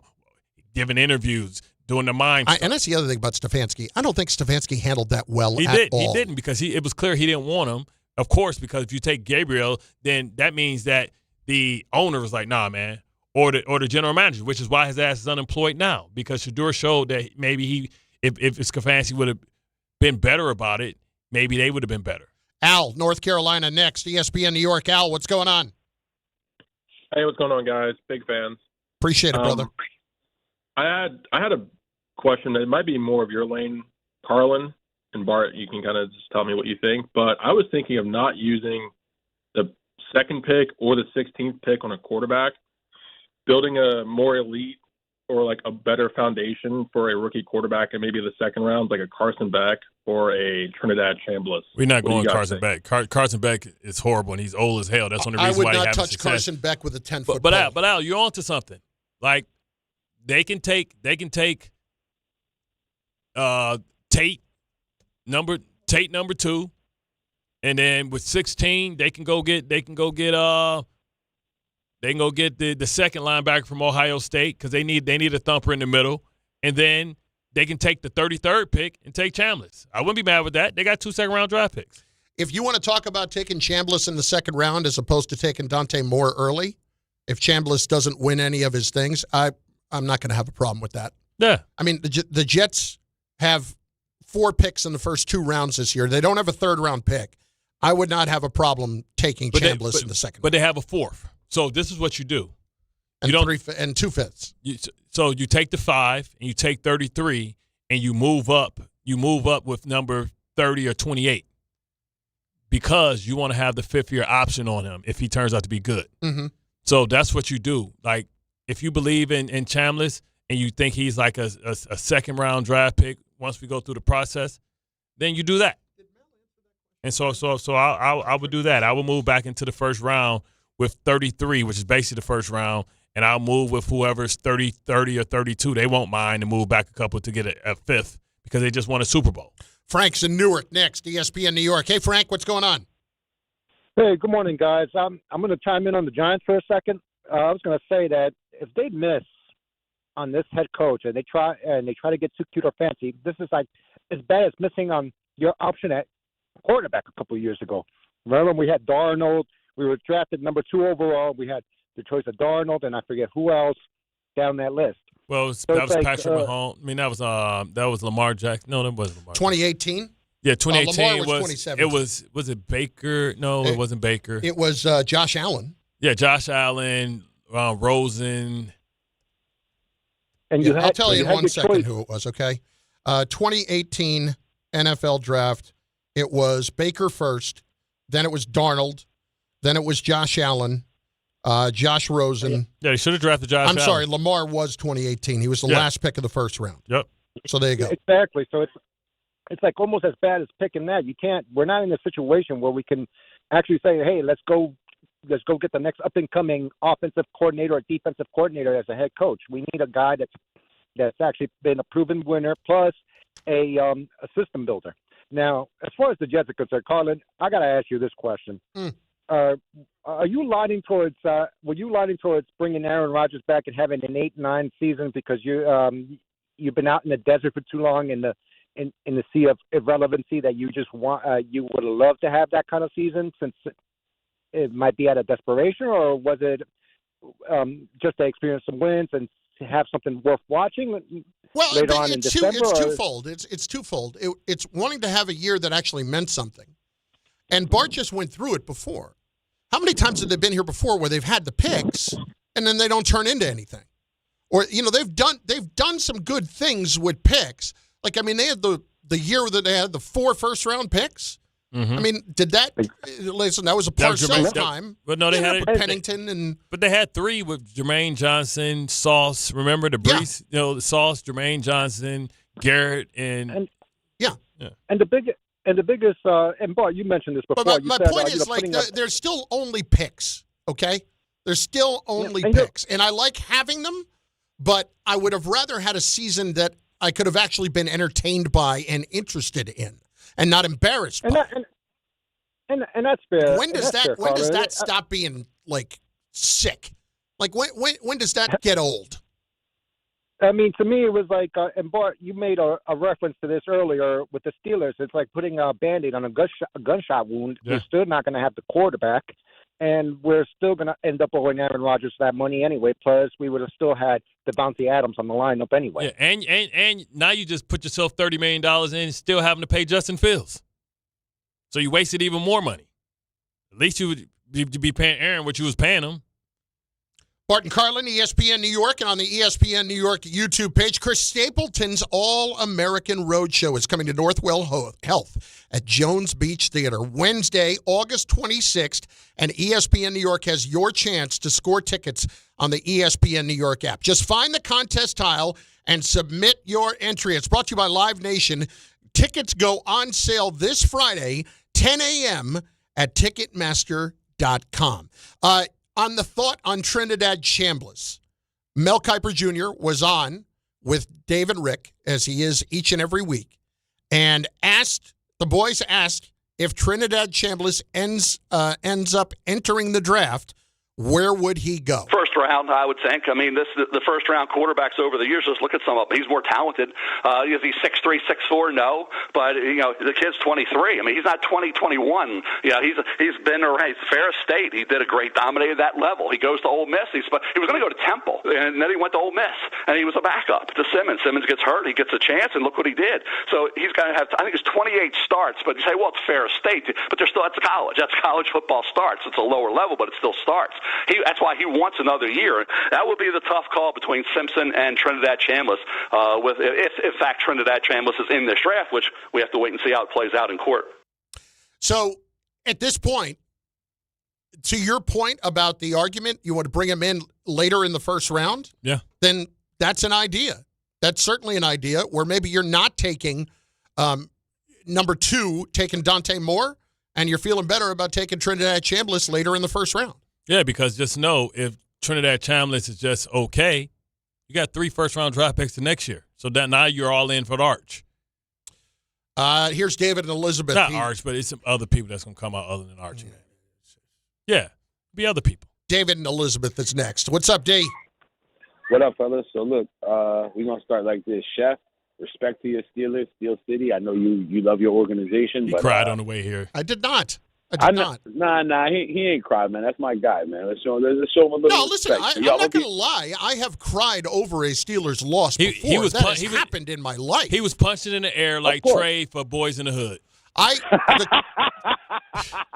My bad, Chef. The closest I ever came to killing a person would be in college. The Steelers lost to the San Diego Chargers in the AFC Championship game. And there was a kid on my floor who was 6'2", but he was about 120 pounds. Mm-hmm. And he was an obnoxious jackass. And Alfred Papunu caught this long touchdown late in the game. And he started running his mouth. And, dude, I grabbed this guy. I never had such rage in my body. I grabbed this guy by the throat and lifted him up as far as I could on the wall. And somebody had to pull me off him. And I've never had that kind of rage ever before. And I had that kind of rage. Hey, man, our teams will make us do that. Yo, Bart, you know what moment that was? That was, you're wrinkling my school clothes. Oh, man. Yes, sir. But, yo, look, man, not for nothing. I'm not taking no shots at Steel City or the Steelers. But, yo, Rodgers, he was talking real spicy about my organization. So yeah, take this clip on the way out, my brother. Yeah. Yo, Al, I can't say his last name, Alshire, how they say his last name, but Daniil Hunter and friends had you on your back all night. My man Sheldon Rankins, that used to play for the Jets, yeah, he'll take that to the house. He ain't like that. No disrespect, Chef. Nothing against your team, but Aaron Rodgers was talking spicy. So, hey, he got what was coming. If he's going to do that, might as well let the kid make the kick in Baltimore. Listen, let's be real about Rodgers. Just think. For a minute, okay? It's over. And everybody seems to know it except him. If he wants to drag out his own personal drama into this offseason, do it somewhere else. It's over. You cannot play anymore. You can't play. I wholeheartedly understand that the offensive... He played okay. No, he didn't. The offensive line was bad. I wholeheartedly understand how good that defense is. And, Bart, I have to tell you. That reminded me of us. You watch that. I was about to ask you this question. That might be... That's how I felt. That might be as close to a defensive performance in a game, violent and physical and all of that. It looked like old school football. Since I have seen since the 2000 Ravens. Yeah, you saw dudes getting hit. Yes. Well, it's been like the Steelers, like, let's just say the defensive great teams. You've seen that from the defensive great teams, 2000, the Legion and Boom and back. Because that's how it was when Cam Chancellor was knocking dudes' chests out when he played Peyton Manning. He beat the hell out of them. Yeah, they you know did. What I mean? And like the some of the Ravens and Steelers team, James Harrison knocking dudes out. Like that, they look like an old school defense. Yes, they did. They look like the defense when their head coach was playing. They looked like the defense that they way better. They look way crazier than Denver. The only reason it ended up at 30-6 was because of the turnovers and all that stuff. Yeah. But that game, if Stroud wasn't trying to give it away, oh my God, that game would not have been close. That's what scares me. That Denver can make Stroud look like that. If Bo Nix is good enough to get one or two touchdowns. If Stroud had been Trent Dilfer last night with that 2000 Ravens team, that game would not have been close at all. Yeah. Just don't screw it up. That's the only thing that scares me from picking them for going to the Super Bowl. So bad. He was horrible. He was horrible. Like the decisions you're making, like, what are you doing? What are you doing? He was trying to give the ball to them. I mean, the not catching a snap, and then on another one later on. A couple of them, the center was tripping too. Like, well, the center was, yes. No, that was, I'm talking about the first one where it was right at him and he just didn't catch it. Yeah. And it was on his hands, and he was looking for it, and he just didn't catch it. Then there was the one later on where the center snapped it, and he wasn't expecting it. But he was terrible with decisions he was making. That is the only thing that keeps me from picking them to go to the Super Bowl. This is crazy. Like, would you rather that see defense is, would you rather see Buffalo get a rematch against the Texans, or would you rather see New England versus Denver, or would you rather see the Broncos basically go against their mirror image in the Texans, or would you rather see New England versus Buffalo? I don't think the Broncos, because of the hatred. I don't think the Broncos defense is as good as Houston's. They're not, but C.J. Stroud ain't better than Bo Nix. No, I agree. I would rather see. You want to see New England and Buffalo? I want to see New England and Houston. They play this week. I'm talking about for the AFC Championship. Yeah, no, I know. I talked about like what game has my most. Yeah. I'm sorry. Did I say New England? I meant Buffalo and Houston. But we already saw that during the regular season. They beat the brakes out of Josh Allen. But this game will be in Buffalo, will it not? Or will this game be in Houston? This game will be in Buffalo. Yeah, they both know. It's tough. They got the same record. The game will be in Houston? They got the same record. Are they the 5? Buffalo is the lowest seed left. Oh, Houston's the 5, Buffalo's the 6. So it'll be in Houston. Okay, so the game would be in Houston. I'd rather see that game. I want to see Josh Allen against that defense again. But the historical, to go to the Super Bowl, you got to go against your division team that y'all both split, and it's going to create further hatred for the rivalry within the division is something too. No, I would rather. That's like Baltimore and Pittsburgh playing, and the winner goes to the Super Bowl. So you want to see what? I don't know what you want to say. I'm saying I'm just presenting the case. I think it's super interesting if New England has to go against their own divisional rival against Buffalo and the Patriots. Right? But I also think that Buffalo versus Josh Allen Superman got to go through the team that beat the living breaks out of his ass during the regular season. Remember how he was running for his life? And they was chasing him, and they sacked him. He lost like 20 yards running. It makes me think, certainly overall in the second half they did. But the team that I saw in Houston in Week 18, that defense took the day off. Because, against the Colts in the first half. Yeah. Because they didn't even But when you play against people in your division, they're better prepared for you. But the game didn't mean a whole lot to them. Right. Just to go to the Super Bowl. Yeah. Josh Allen, or would you rather see Denver, Sean Payton showing you that he that guy against New England? I right now, it'd be a defense, or you want to see because all year the best two defenses that we thought, and I know we threw Jacksonville in at the end, was the Texans and the Broncos. But I want to see this defense, the way it played last night, on display as long as I can. Because that has the look of a special defense. I think you forgot how Denver looked too, man. Benito, Josh Allen, both all pros. Patrick Surtain is the best cornerback left in his game. Like, if I gave you a choice, you have to go to war with Denver or Houston right now. Would you pick Denver because Knicks will not turn it over the way that Stroud was last night? Correct. I think in a close game, I expect Knicks to make something happen with his legs. Like D'Amico Ryan's a couple times on that side, and I look like he just was looking like, come on. I mean, C.J. Stroud is like Charlie Batch. He's one of the most unathletic black guys I've ever seen. He's too young and got too much melon to be that damn immobile. Bart and Carlin, ESPN New York.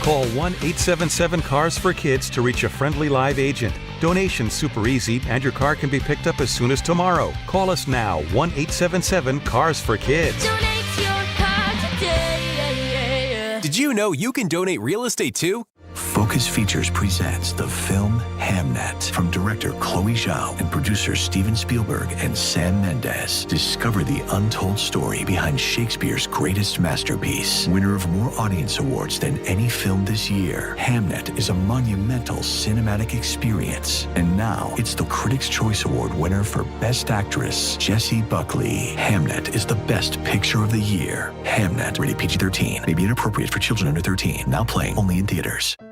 Health surprises can change your life in an instant. You've seen it happen to others, but it doesn't have to be your story. At Princeton Longevity Center, we customize actionable and proactive health plans to maximize your lifespan and take control of your health. Our Cancer Check program combines cutting-edge technology with top medical expertise to keep you ahead of potential risks. With advanced full-body imaging, genetic testing, and multi-cancer detection blood tests, we look for even the earliest signs of problems. Results are analyzed by expert physicians who craft a personalized plan to safeguard your future. You're not just a patient, you're a partner in your health journey, backed by a team committed to helping you live longer, healthier, and more vibrantly. Our programs have saved hundreds of lives and empowered countless others to take control of their health. Be proactive with your health for the ultimate peace of mind. Call 888-8000-PLC or visit PrincetonLongevityCenter.com.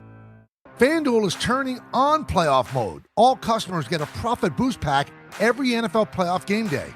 Each game day during the divisional round, you'll find a pack loaded with multiple profit boosts waiting for you in the app. More boosts mean more ways to level up your playoff bets. Pick the matchups you believe in, take your shot on an upset, or build a parlay that fits the moment. Do you like Seattle at home after the bye? Maybe you like Denver at home to continue winning. Then apply your profit boost and go after even bigger payouts while the playoffs keep rolling. So visit FanDuel.com/local and grab your profit boost pack every NFL playoff game day. 21 plus and physically present in New York. Opt-in required. Bonus issued as non-withdrawable profit boost tokens. Restrictions apply, including any token expiration and max wager amount. See terms at sportsbook.fanduel.com. For help with a gambling problem, Call 1-877-8-HOPE-NY or text HOPE-NY 467-369. What if your instincts could pay off? With Robinhood Prediction Markets, you could put your sports IQ to work on the games you know best. It's not you against the house. It's you participating in a live market. Buy or sell your predictions all game long. Trade every play with Robinhood. Visit Robinhood.com/predict. That's Robinhood.com/predict. Futures and cleared swaps trading involves significant risk and is not appropriate for everyone. Event contracts are offered by Robinhood Derivatives LLC, a registered futures commission merchant and swap firm. If you've been injured on a construction site, then you need a lawyer who knows New York's unique labor laws. At the Parisman Firm, they have decades of experience handling construction accident cases and a proven track record of delivering huge results. Their team has already recovered nearly $1 billion for hardworking New Yorkers. From scaffold accidents to slip and falls and equipment failures, they've got your back. Call the Parisman Firm now at 718-WORKERS. That's right, 718-WORKERS, because your case is their cause. Get the justice you deserve today. Texting enrolls you into recurring automated text messages. Consent not required to purchase. Message and data rates may apply.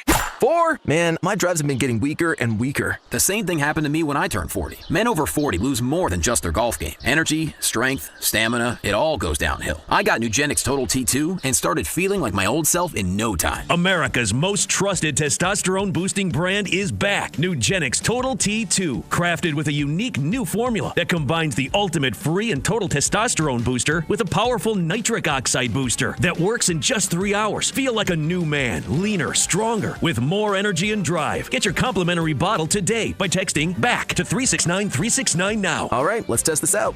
Wow, that's on the green, man. Looks like I got my drive back. Text BACK to 369-369 for your complimentary bottle of Nugenix Total T2. Text now and we'll even throw in a bottle of Nugenix Thermo X, our most powerful fat incinerator ever. These statements have not been evaluated by the FDA. Product not intended to diagnose, treat, cure, or prevent any disease. This is a test of the emergency alert system.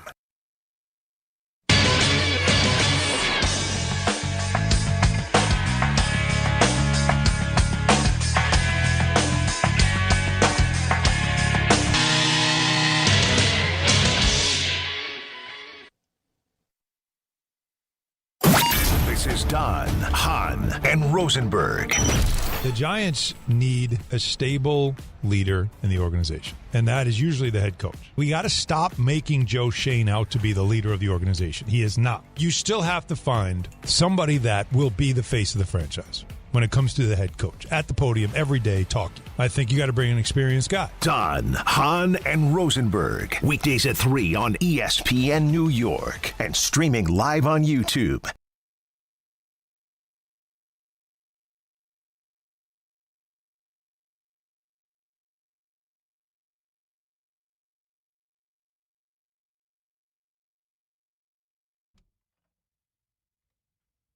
My headphones are too damn short. The cord on them is too damn short.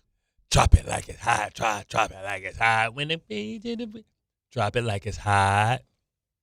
Drop it like it's hot, Crazy. No, I know.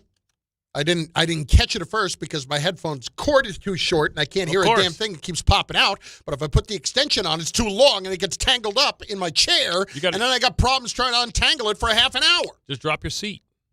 I'm not dropping my seat. If you drop your seat, then you have less slack. You sitting up too high, you move anywhere, you drop it down. My fat ass is dropping the seat enough anyway. You sitting here being... I might as well be sitting on the floor. Here comes the judge sitting all high and stuff. I'm not sitting all high. What are you high? Come on. Look at me. Do I look like I'm sitting up way higher than you? Judge, what's his name? Judge Wapner.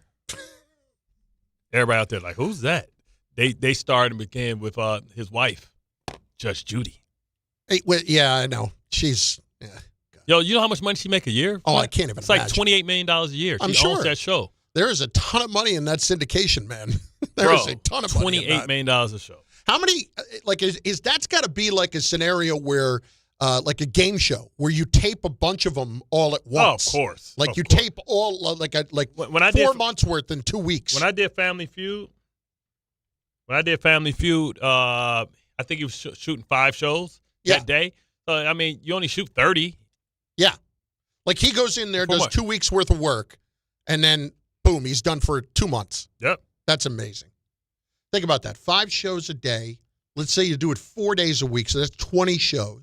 The shows only take they only like half 2 an hour. weeks, it's 40 shows. I mean, that's like They only that's half 2 an hour months worth. They only half an hour shows. No, I so know. it's only 15 minutes of real filming. No, I understand, and that's the point. It's like, think about all that money that Steve Harvey makes, works 4 days a week for 2 straight weeks. That knocks out 2 months of shows.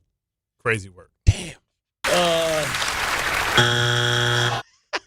Y'all couldn't wait to do that. I forgot about it, to tell you the truth. I completely blanked on it. But See, now but I'm what glad they that failed to- Bubaka brought that back. What they failed to say is who won the show for everybody. You did. You came up in the clutch and delivered.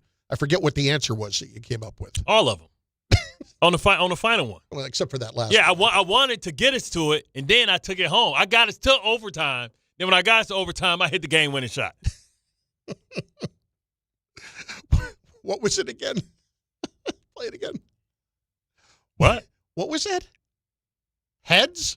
What was that from? Something you get a nod in. Oh, that's Part of the right. body. Something you get a nod in. Yeah, your head. Just ask the last dude you punched in the face.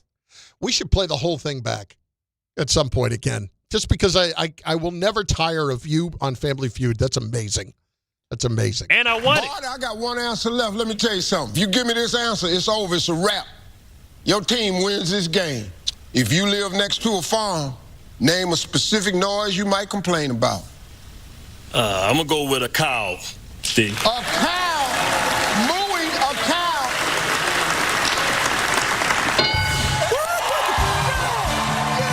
Got that music! My mom was so proud. He hits that music, man. You know you did it. And I got to tell you, I remember watching it for the first time that it aired, yelling at the TV, "Moo! Moo! Damn it! Moo!" And listen, we had to clear the board. You see what I'm saying? It wasn't like, we were like stealing. We had to get all of them up there because they could steal. Right. No. It wasn't It's harder to get all of them. Yes, it wasn't I need one answer. It's I need all of them. Absolutely. And you did clear the board. And I couldn't believe anybody didn't say moo, but I'm so proud of you that you did. It was so great. Yeah, I'm so saying? great. Let's hit a little audio files, my friends. Let's get to it. Bart and Carlin at 11:30 or ish, and that means audio files. Audio file. A couple of other ones from Mel Kiper this morning.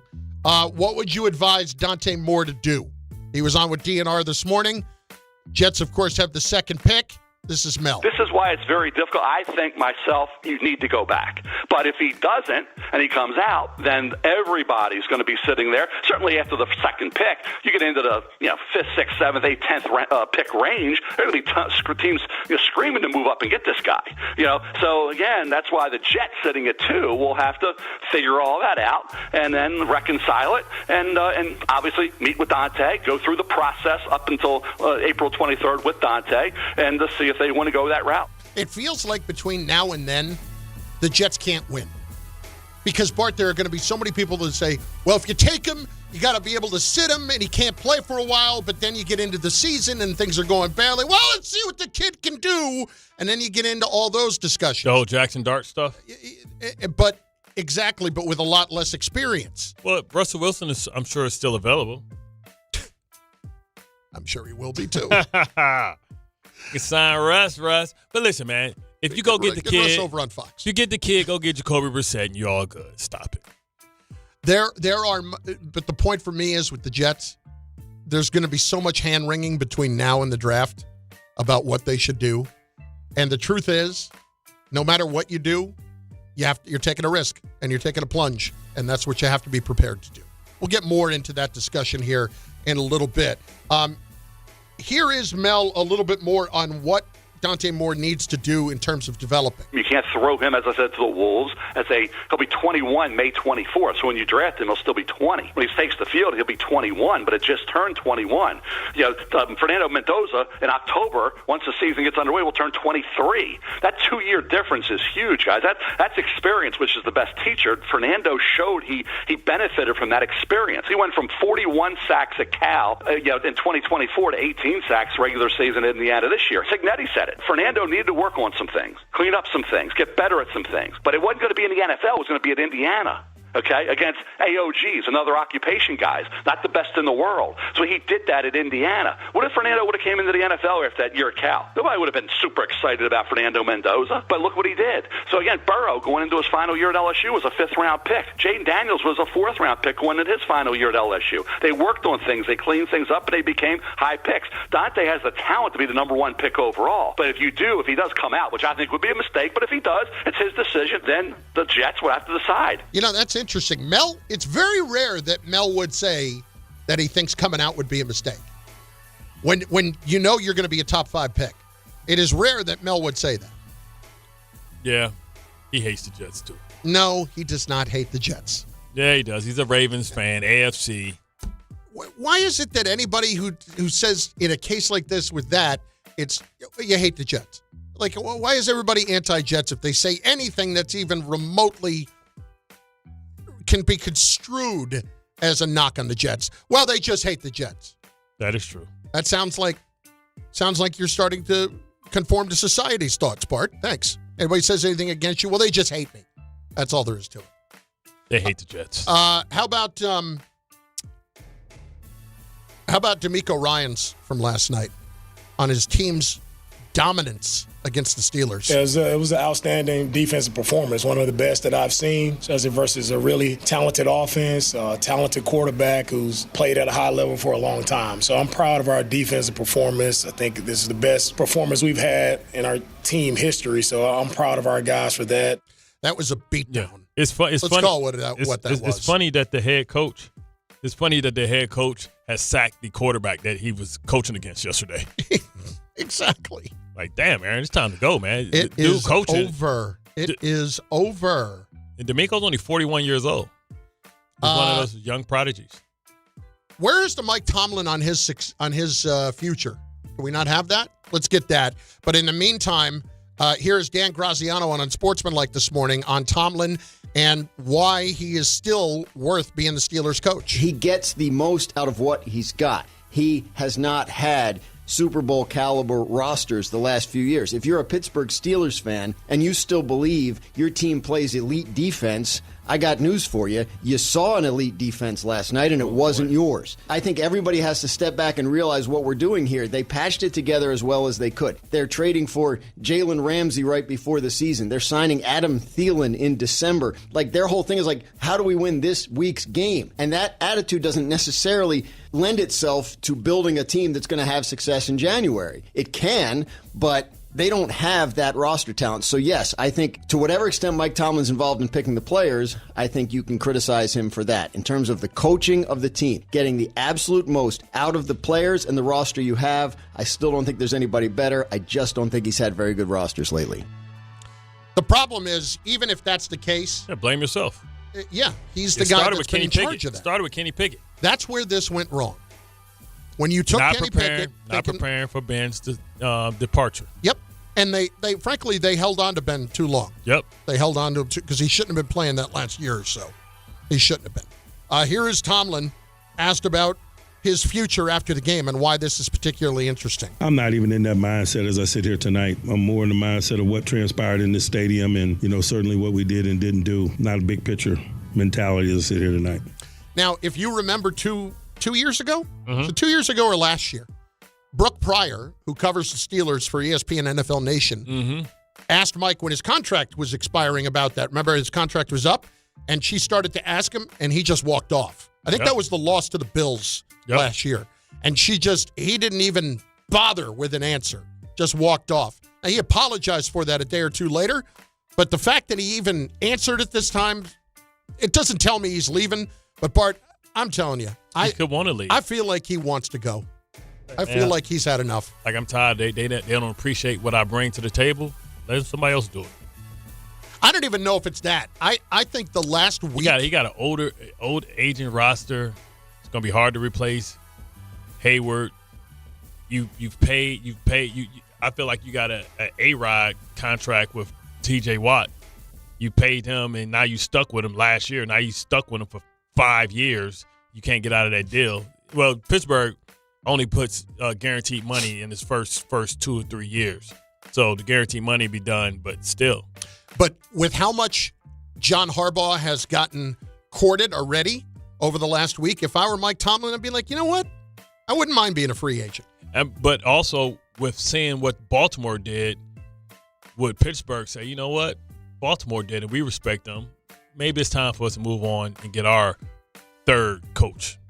It's Bart and Carlin, ESPN New York, and on the ESPN New York YouTube page at 800-919-3776. Our question of the day has been this. If you were the Jets, would you rather have gone through a year, at this point looking back, where you kept Aaron Rodgers and thus Davante Adams as well, and you had a season that was a 7, 8, 9 win type of year, or would you rather and still have to find a quarterback for the future, or would you rather be in this position where you made the trades, you added all those picks, and you have all the assets now? You still need that quarterback, but you got embarrassed along the way. 800-919-3776. Lines are open. Also on the ESPN New York YouTube page.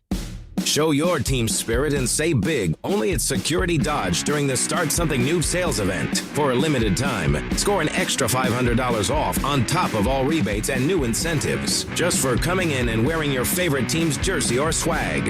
High school, college, or pro, football, basketball, hockey, and every sport in between. It's easy to win big at Security Dodge in Amityville. Visit us today or shop 24/7 at securitydodge.com. Not all F words are bad. Some are actually great, like fast, free fiber for 4 months. Yep, switch to Optimum Fiber for as low as $25 a month. Plus, for a limited time, you can get 4 months free, HBO Max included for 1 year, and a 5-year price lock. Don't wait, this free fiber deal won't last long, and the fastest, most reliable, most consistent internet speeds await you. Call 888-4-OPTIMUM or visit Optimum.com/free today. Terms apply. See Optimum.com for details.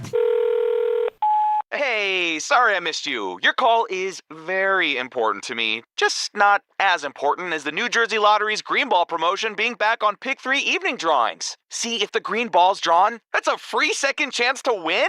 So, yeah, you get it. It's only through February 1st, though, so try me after then? Must be 18 or older to buy a lottery ticket. Please play responsibly. If you or someone you know has a gambling problem, call 1-800-GAMBLER. For game odds and promotion details, visit njlottery.com/pick3. Hey, hockey fans. Now with BetMGM, you can win a share of $10,000 in bonus bets when your anytime goal scorer nets 3. Enter BetMGM's Hat Trick Jackpot all season long for your chance to win some major bonus bets. It's easy. Just log in and opt into the promotion. Then make an anytime scorer bet on any hockey game of at least $10. If your player of choice scores 3 goals instead of just 1, you'll win your share of the $10K in bonus bets. There's nothing quite like watching a game with a hat trick, especially when it means you could win a share of $10,000 in bonus bets. Ready to shoot your shot?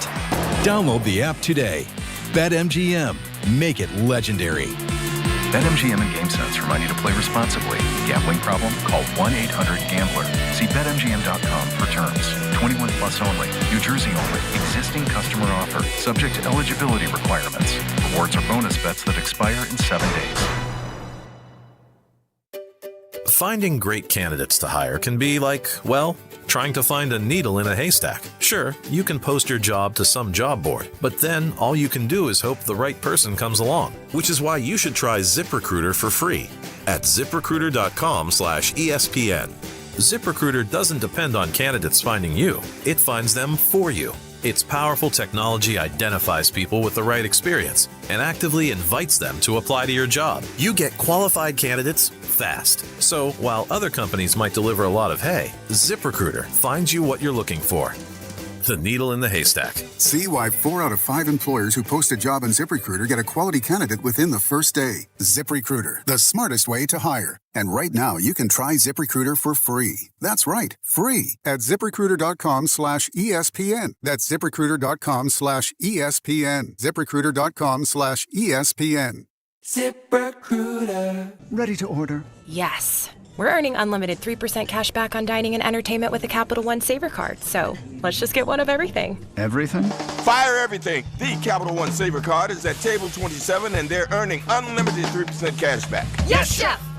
This is so nice. Had a feeling you'd want 3% cash back on dessert. Ooh, tiramisu. Earn unlimited 3% cash back on dining and entertainment with the Capital One Saver Card. Capital One, what's in your wallet? Terms apply. See CapitalOne.com for details. Life is full of choices, some big, some small. And when you choose an H&R Block Tax Pro, you're choosing the largest network of tax expertise to be in your corner. For when your big ambitions need help with the small details. For when your six figures come from 6 different places. For when your gaming stream becomes your revenue stream. For when your business's year one needs 70 years of tax know-how. At H&R Block, we've seen it all, and we're here to help you make the most out of your money for life outside the box. Get started at hrblock.com. In the city that never sleeps and never stops talking sports, ESPN New York is always on. Now you can live and breathe everything New York sports wherever you are. On your radio dial, on the ESPN New York app, and streaming live on YouTube. However you watch or listen, ESPN New York is always on for you. Hear us, stream us, watch us. This is ESPN New York. This is the Michael Kay Show. The Yankees value players. This is what he's worth. This is how many years are willing to go. And if there's another team that wants to spend that money or go the extra year, I think the Yankees are fine with it. I really do. I don't think they'll have egg on their face because they've been burned before. Year 5 and 6 for DJ LeMahieu ended up being really bad years. They're paying him $15 million this year not to play. The Michael Kay Show. Weekdays at 1 on ESPN New York and streaming live on YouTube.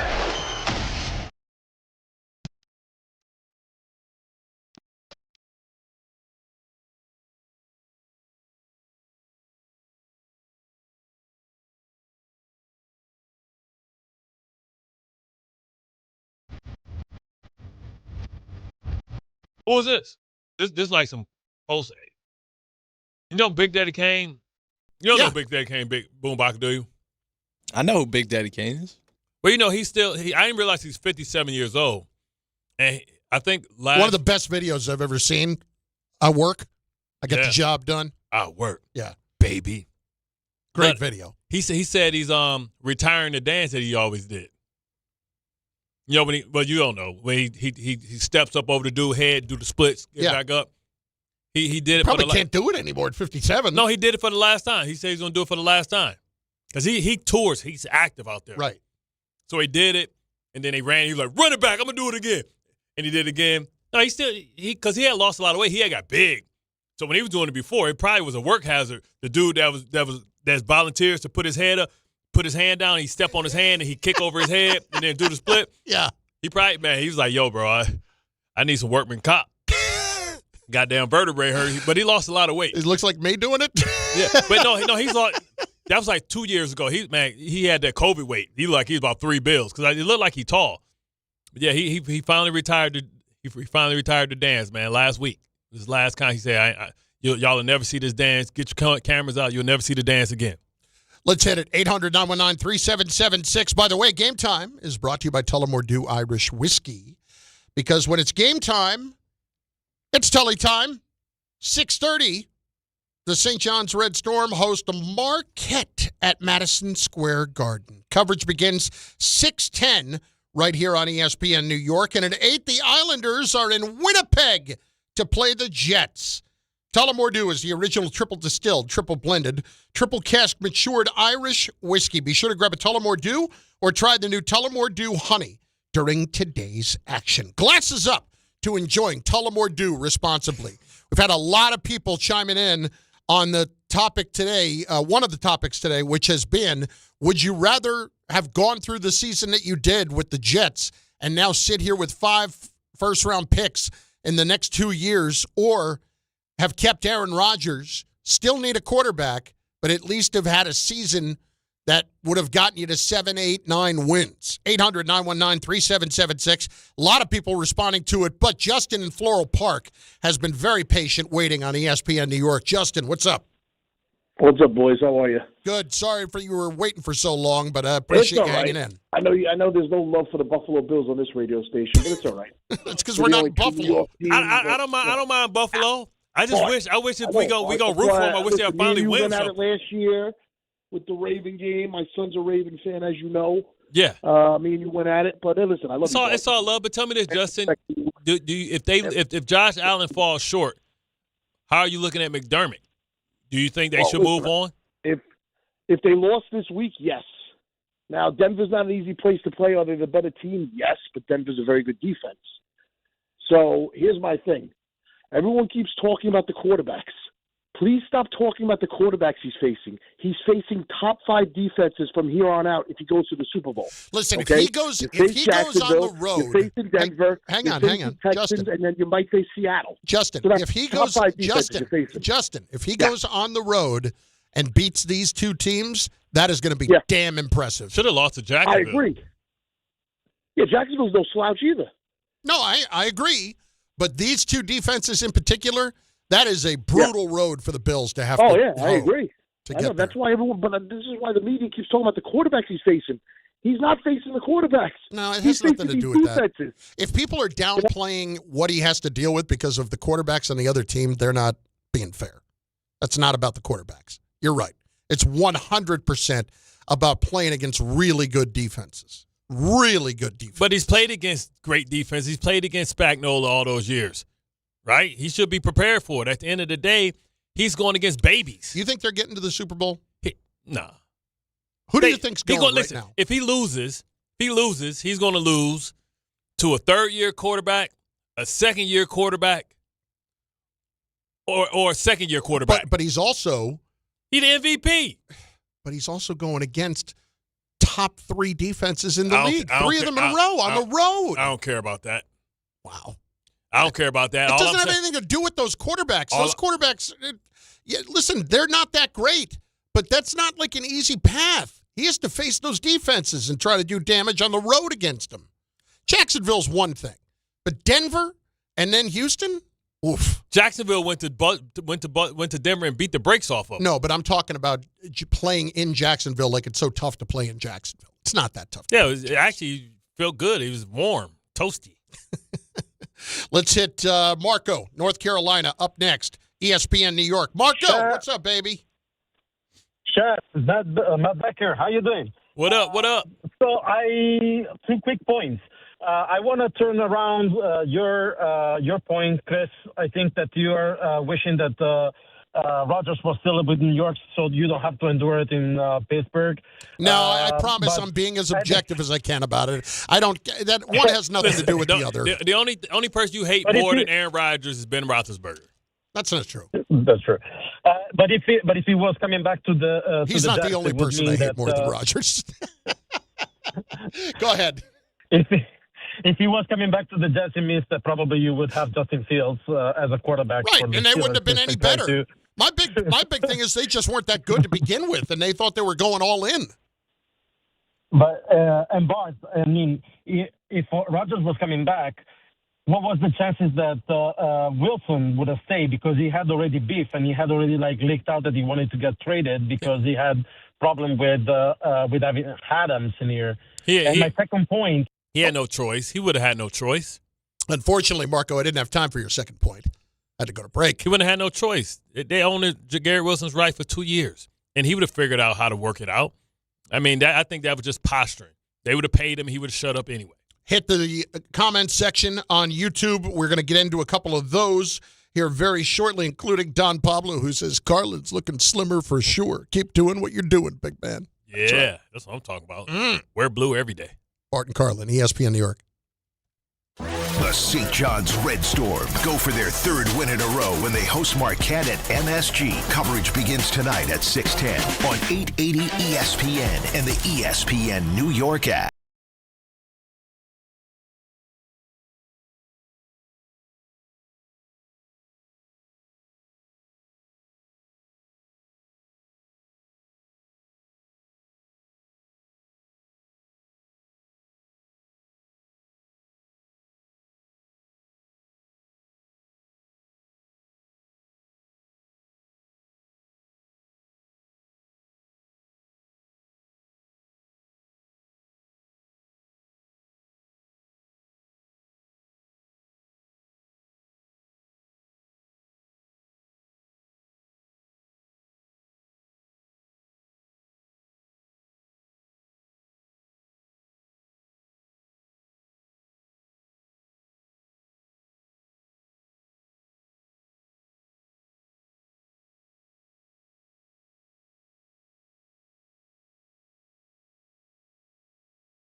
Ready to get rid of that old car? Donate it to Cars for Kids. Call 1-877-CARS-FOR-KIDS to reach a friendly live agent. Donation's super easy, and your car can be picked up as soon as tomorrow. Call us now, 1-877-CARS-FOR-KIDS. That's Cars with a K to donate your car today. 1-877-CARS-FOR-KIDS. K-A-R-S, Cars for Kids. 1-877-CARS-FOR-KIDS. Donate your car today. Did you know you can donate real estate too? Go to carsforkids.org. That's carsforkids.org.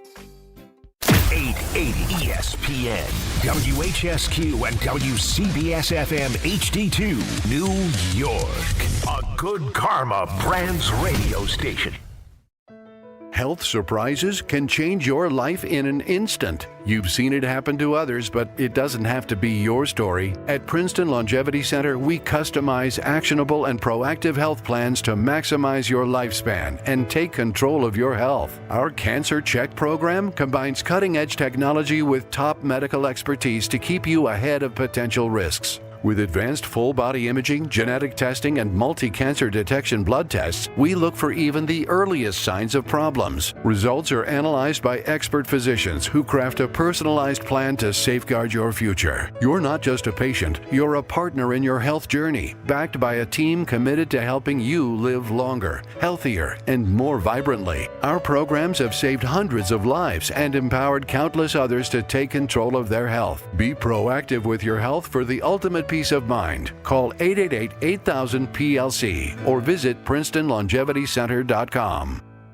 We all hear the radio ads about the IRS. They tell you to be afraid, to be scared, and they try to frighten you into calling. I'm not here to do that. Tax Relief Advocates is different. TRA is here to tell you that if you owe money to the IRS, whether it's $5,000, $50,000, or $500,000, we have a solution. It doesn't matter if you're sitting in your car, at work, or with your kids. No matter where you are, call now. 800-575-6759. Don't lose hope. TRA can eliminate or reduce what you owe to the IRS. Generous programs are now available that can give you a fresh start. Our passion is taxes and helping individuals fix their IRS problems. We have over 1,000 5-star reviews on Google and an A+ with the Better Business Bureau. You don't need to be afraid of the IRS any longer. End your tax nightmare today by visiting us online at TRA.com or call 800-575-6759. That's 800-575-6759. Tax Relief Advocates. Real solutions for real people.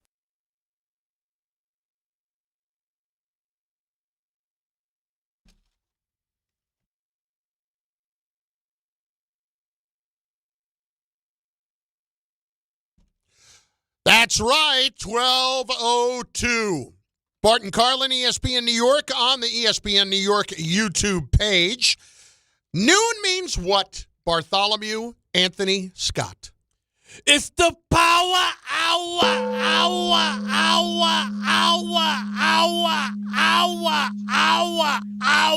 8 for Rodgers. R.I.P., baby. It's been real. Is Bartholomew your full name or no? It was. I wasn't born Bartholomew. What were you born? Just Bart? Then I've added Bartholomew to my name probably. Really? Yeah, I added it maybe. Why'd you decide to add it to your name? Because I named my son Bartholomew. Oh, okay. And then my dad's name is Bartholomew. So you call your son Deuce? or no, Trace? I call him Trigger. No. I guess it would be. He's a BJ. It's weird. No, he's not. Yeah, he's got the same name as me, so I guess technically I called him Junior. That's true. I didn't even put two and two together. Yeah, it's I'm not the brightest bulb in the tree. B Jizzle, but you don't have kids, so you're not trained to think like that. No, absolutely not. You're trained to be selfish. As I said. Singular. See, Junior would suggest that it's two. You like, nah, it's just me, Roscoe Jenkins, team and me, baby. Oh, I would never name a kid after me because I don't want to put that on a kid. Carlin Jr.? No, just like. Yeah, my son. What do you want to follow this? My son do have to go to, like, what's your name? Bartholomew Scott. Your name's Bart Scott? Is Bart? Yeah. He hates it, man. Oh, he hates it. He hates being Bart Jr.? Yeah. Listen, my dad made me carry his name. I'll make you carry mine, son. Yeah, no, this is. That's why your firstborn has it the hardest, because he has to carry, like, the legacy. You know what I mean? Meanwhile, the young one can be whatever. You know what I'm saying? Once again, I reiterate my previous stance on this whole situation, and it's simply this. Children ruin your life. Yeah. So that's where I'm good. Unless they become me and they take care of you. Well, that's what I was going to say, is that we are Could you imagine being starting to Shaq, reach, mama? Well, but we are reaching the point. Yes, I get that. You're right. If they become you and they take care of you financially, then okay. But best investment ever. At the same time, my wife and I have reached the point of having the discussion of, well, who is going to take care of us anyway? Nobody, a stranger. Exactly. Stranger going to be like kicking you and they like, scoot over. Put your butt up. When you say you got to change the diaper. Not me. I really hope I never reached that point. I know my boys would never do it. That's why I'm glad I had a daughter. Bart and Carlin, ESPN New York. And on the ESPN New York YouTube page, we have spent a lot of the day discussing not just the Rodgers situation in Pittsburgh, but how it would have played out had he stayed here in New York. And simply this, if you are a Jet fan, would you have rather been in the situation of keeping Rodgers? Let's say you won 7 to 8 games to 9 games this year with Davante Adams, but you still at the end of the year needed a quarterback for the future. You still found yourself in this position. Or would you rather be in the position that you're in with 5 first-round picks the next 2 years, but you had to suffer through what was an embarrassing year? And for me, and I think you feel the same way, there is no way I want to continue to go through years like this. Because it's an unknown. It's an unknown that we know that whatever they do with those picks are going to work out. I could have kept going. I just named 5 quick ones off the top of my head. I could have kept going. Of all the 5 picks, of all the picks that haven't worked over the years. Yeah. Yep. I mean, I stopped at Quentin Coples, but I could have kept going. Yep. I could have went Vernon Golson, who's my guy. I could have kept going, man. It's first-round draft picks. I got them for days. Well, this is the point. You would have rather have lived through a season that at least gave you some belief in something, whereas you would have just been continuing around hope. And hope is that. Hope and wish. Hope is exactly. Hope and wish, let's just call it what they suck. And that when you have been living in that for 15 years, it sucks. And you don't want to continue to live in that. Because the best case scenario, if this kid is good, it's going to be 2 years. So that means your team's still going to be bad, but they're going to be getting better. A couple of other things, though, that I wanted to bring up and also put on the table for you at 800-919-3776. Number one, the Giants.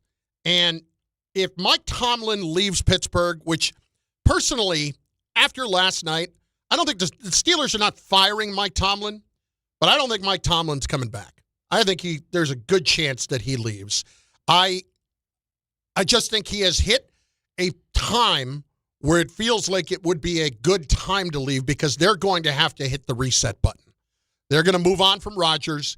They're going to have to find a quarterback, and that team is nowhere near one that is ready to contend. And if they think that it is, they are simply fooling themselves. So it feels like the right time for that team to kind of move on themselves, but really more for Tomlin because he's not going to be able to win in any kind of a short order. He can't. But when you couple that with how John Harbaugh has been treated so far this offseason after he got fired, why wouldn't you think about going somewhere else? Who wouldn't want to get fired and get a raise? Yeah. And be celebrated. Like, they don't celebrate him. They don't appreciate it. So let them miss you when you're gone. So now when he goes to the next place, oh, my God, you're the savior. They love you. Honeymoon phase. They ain't looking at you like, ugh, I'm back home. Well, but that has you with the Giants now. For me, if you don't come out of this with Harbaugh, Tomlin, or Mike McCarthy. They'll get Cliff Kingsbury. If you don't come out of this with Harbaugh, Tomlin, or Mike McCarthy, this offseason is a failure. And it's simply because you need somebody who's going to reestablish a culture and reestablish an organization that is in desperate need of respect.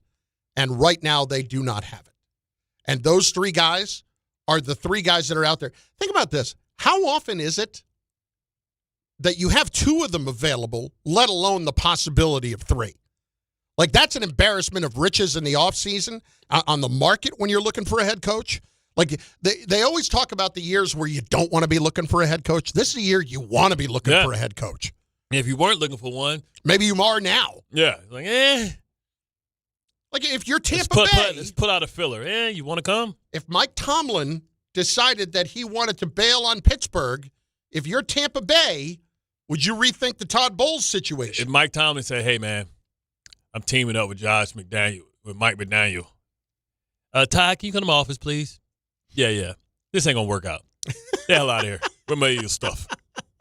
Well, there's that. Kevin Stefanski was interviewing today for the Dolphins head coaching job. Ooh. They're going to do Calvin Shepard, too. Defensive coordinator for the Detroit Lions. Okay. You know, people thought that maybe he would get the LSU job for a second, too. But he did a good job in Detroit.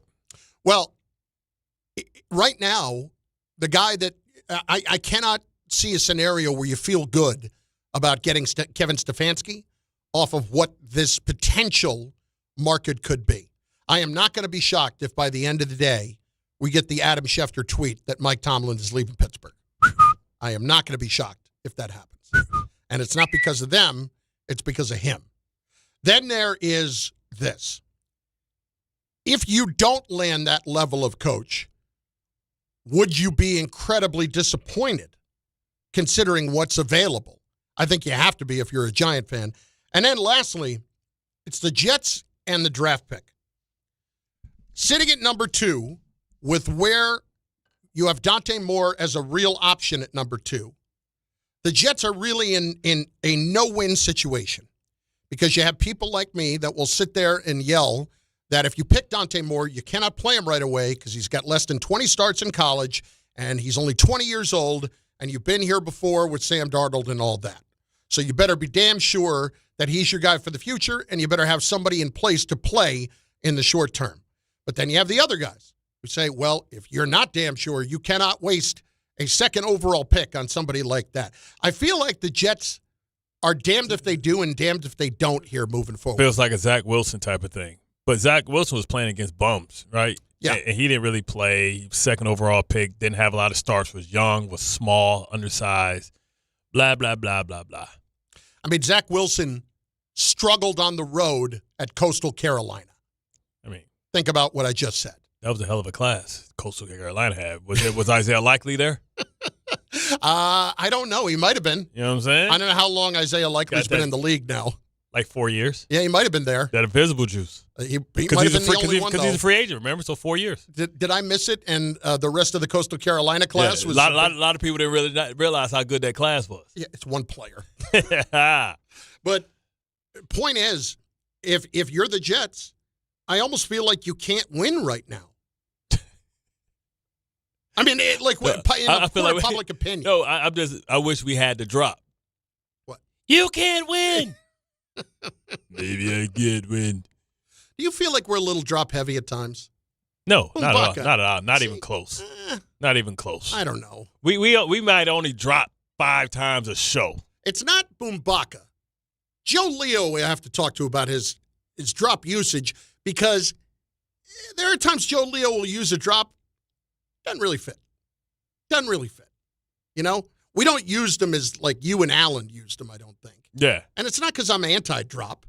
It's just I want to make sure that we're using them in the right context and not just jamming them down your throat. Anytime you can make somebody laugh, drop the drop. I agree. There's just not every time you play a drop, you're making somebody laugh. I'm making myself laugh. There we go. I'm making myself laugh.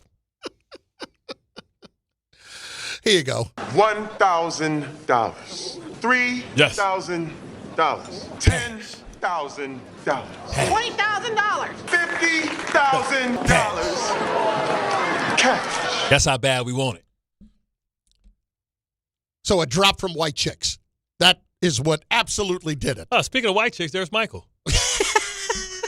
What up, Mike?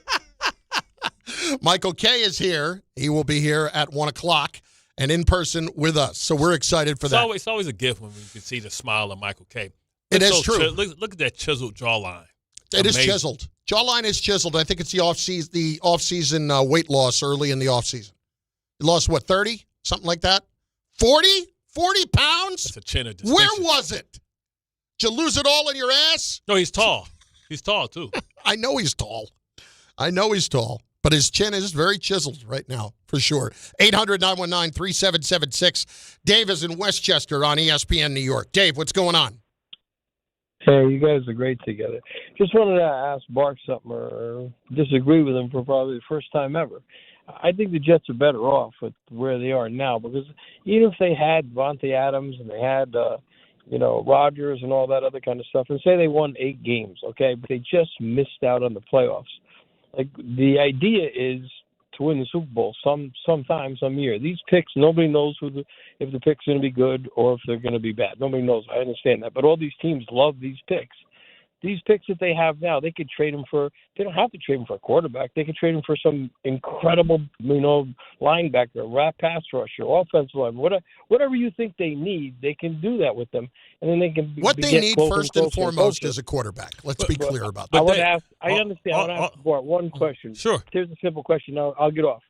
If your strong safety is your leading tackler, okay, two years in a row, leads every single game in tackling but one, would you say you had a good defense or a bad defense? Depends on the defense. Back in the 80s.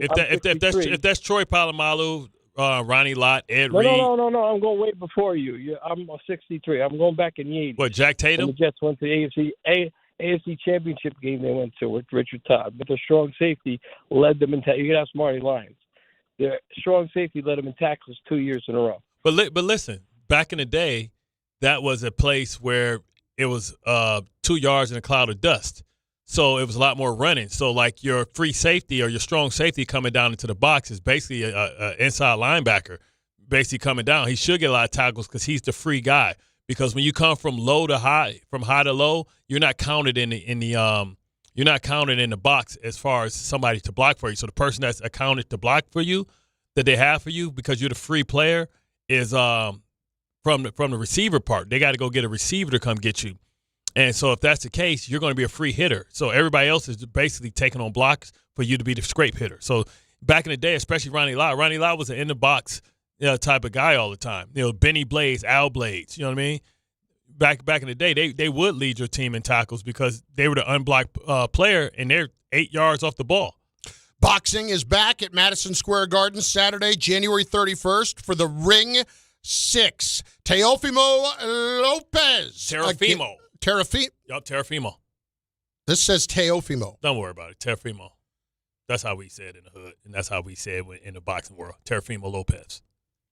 Against Shakur Stevenson. Yeah, Shakur Stevenson. I would like to point out that you were calling him Shador yesterday. No, Shakur. You called him Shador like 3 times. Shakur, man. All right, well. Like Tupac Shakur. What does that say? It says Teofimo. I think he's named after Tupac. I would think so. Yeah. No, I got that. It took me a second. Keep your head but look at that. It says Teofimo, doesn't it? Man, it's wrong. We call him Terafimo. Yeah, Teofimo. See, now you got me saying it wrong. Teofimo. He could be obnoxious at times. Well, power meets precision on boxing's biggest stage. ESPN New York has got your chance to score tickets on the ESPN New York app. Just find the contest tile and submit your entry. It's brought to you by Madison Square Garden. This is one fight you do not want to miss. Get tickets now at Ticketmaster.com and catch every round live on DAZN. Let's hit James in Westchester next on ESPN New York. James, what's going on, bud? How are you? Hey, what's up, boys? Before I play the what-if game with Bart, I just want to say how happy I am that Aaron Rodgers' last pass in the NFL will be a pick six, a loss in the playoffs, and he can take his 10-10 playoffs record with him to retirement. But, Bart, in your what-if game, think about this. Aaron wasn't going to make a decision until June. That means the Jets would have been hijacked, not knowing what the heck they should be doing at the quarterback position. No. On top of it, with his relationship that he already had with the front office and having a rookie head coach, the idea that Aaron somehow would not have sabotaged this whole system, to me, is beyond belief. I mean, we've seen it over and over and over again. And you said that we would have 2 1,000-yard receivers. Yes. He played a full season in Pittsburgh, and they didn't have one. So correct. That's because they couldn't run. That's because they couldn't run the ball. They couldn't run the ball at all. That's because they couldn't run the ball, and they didn't. And their number 2 wide receiver, we don't know who that is. Is it Austin? Hell, he was playing with three tight ends. He was throwing to an offensive tackle in Washington half the time for a gain of 5 yards. Because he doesn't want to get hit. No. 2 seconds, which basically means there's no time to get down the field, Bart. James, how many Pittsburgh games did you watch this year? Because I saw probably every one. Like that wasn't a problem. Aaron Rodgers, he wasn't afraid to hold the ball. He couldn't get anybody open. No separation. Here's what would have been interesting. Aside from what they would have been on the field, could you have convinced him? Like the Steelers as an organization had the cachet with Rodgers to say, hey, you're coming here, you're not doing McAfee every week. Right. We're not doing all that stuff. Could the Jets have convinced him to stay out of all that other stuff? Well, that would have been part of the parameters. That would have been part of the negotiation. Hey, man, listen, we want you here, but, man, you talk about leaks and stuff like that. We can't have you speaking on behalf of the team every week. We need to cut that out. We need to be silent. Yeah. And do you think he would have done it? I believe so. Because I think he wanted to, especially Devontae Adams couldn't go anywhere because he was under contract because they traded for him. So he couldn't go anywhere. So he wouldn't want to do that to Devontae and do everything like that. I think it would have been another year. I think if he could have been like Jared Goff, it would have been a lot of that. Instead of Ross St. Brown running across, that would have been Garrett Wilson because Devontae would have been stretching the field vertically. Other problem with Garrett was that he had a big enough issue with Rodgers being so locked in on Adams before. That's fine. He can say that all he wants.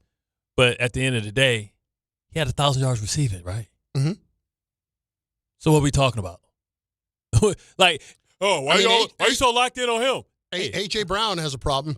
I get it. Receivers have problems. But you see what I'm saying? Yeah. You got 1,000. Oh, man, you don't throw me the ball enough. How many yards you got? 1,000. Well, how many more you want?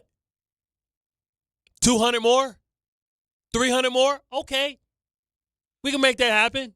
I can make you go from that many, and especially now, because Tyron Smith couldn't play dead last year. Now we got Fashanu starting from the beginning. And guess what? We got a right tackle, too. So go ahead and run down a little farther. Go a little farther. What's cute is that you're acting like receivers respond to rational behavior. They don't.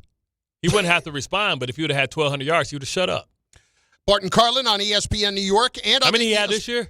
395 and led the team. 399 and led the team because he was hurt. And your quarterback was throwing you death balls. Yeah. Hey, I don't see that safety, but you do. I am sure that there was a time at some point this year where Garrett Wilson said, maybe it wasn't that bad. Right. He's like, this is my boy, but damn, he didn't regress since college. I want to get a little bit more of Rodgers that we did not hear earlier. Thankful to have played for 2 great franchises. I was fortunate to play in an incredible football city for 18 years. And I never took it for granted. I enjoyed that time there. And this has been a really beautiful back end to that first 18, to be able to be here for a year. This is a special place. You got tradition, got excellence, got all-time greats. Even just looking around the stadium tonight just to see the fans, there wasn't a big splattering of Texans fans. And there's a lot to be said for that. There's only a few really special places in the league that have the tradition and the town and the organization. And I'm thankful to have played for 2 of them. It's a playoff. It's the playoffs. Like if the Jets were hosting, I don't remember we never hosted. Never mind. Take that back. Much success, but never hosted. I think if the Jets were hosting a playoff game, you'd have a lot of Jet fans that were not selling tickets. Correct. Them on. Way to back me up. It would feel like. But the thing is, even in our first 2 years, I don't remember seeing a lot of other opposing fans in our stadium. No, when the Jets are good, the fans show up. When the Jets are good, the fans will show up. I think the problem came later when they had the PSLs and then fans are trying to make more money. What are we pointing at? Erdahl. Oh, Jamie Erdahl. Okay.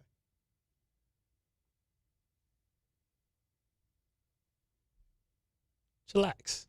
Bart and Carlin, ESPN New York. Tuesday with Don, Hahn, and Rosenberg. After a blowout loss to the Texans, could Mike Tomlin become a head coach option for the Giants? I don't see him leaving Pittsburgh today to go coach the New York Giants or the Miami Dolphins or whatever. I don't see that as an option. And who do you think has the best chance at winning the Super Bowl after Wild Card Weekend? Don, Hahn, and Rosenberg today at 3 on ESPN New York and streaming live on YouTube.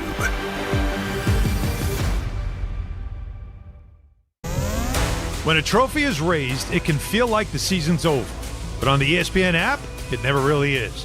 Because with more than 47,000 live events, plus originals, highlights, and coverage from every corner of the sports world, there's always something to dive into. No off-season, just everything a fan needs to keep going. Always in season. Get all of ESPN all in one place. Download the ESPN app on your TV or phone today. I know that hiring can be challenging. You sort through tons of resumes and you get too many so-so applicants. You're just waiting for someone to match your role perfectly. Well, now, there's a place where you can meet them fast. ZipRecruiter. Need to hire right away. Start your search for strong candidates. The right fit awaits. Build your team. Build it sooner.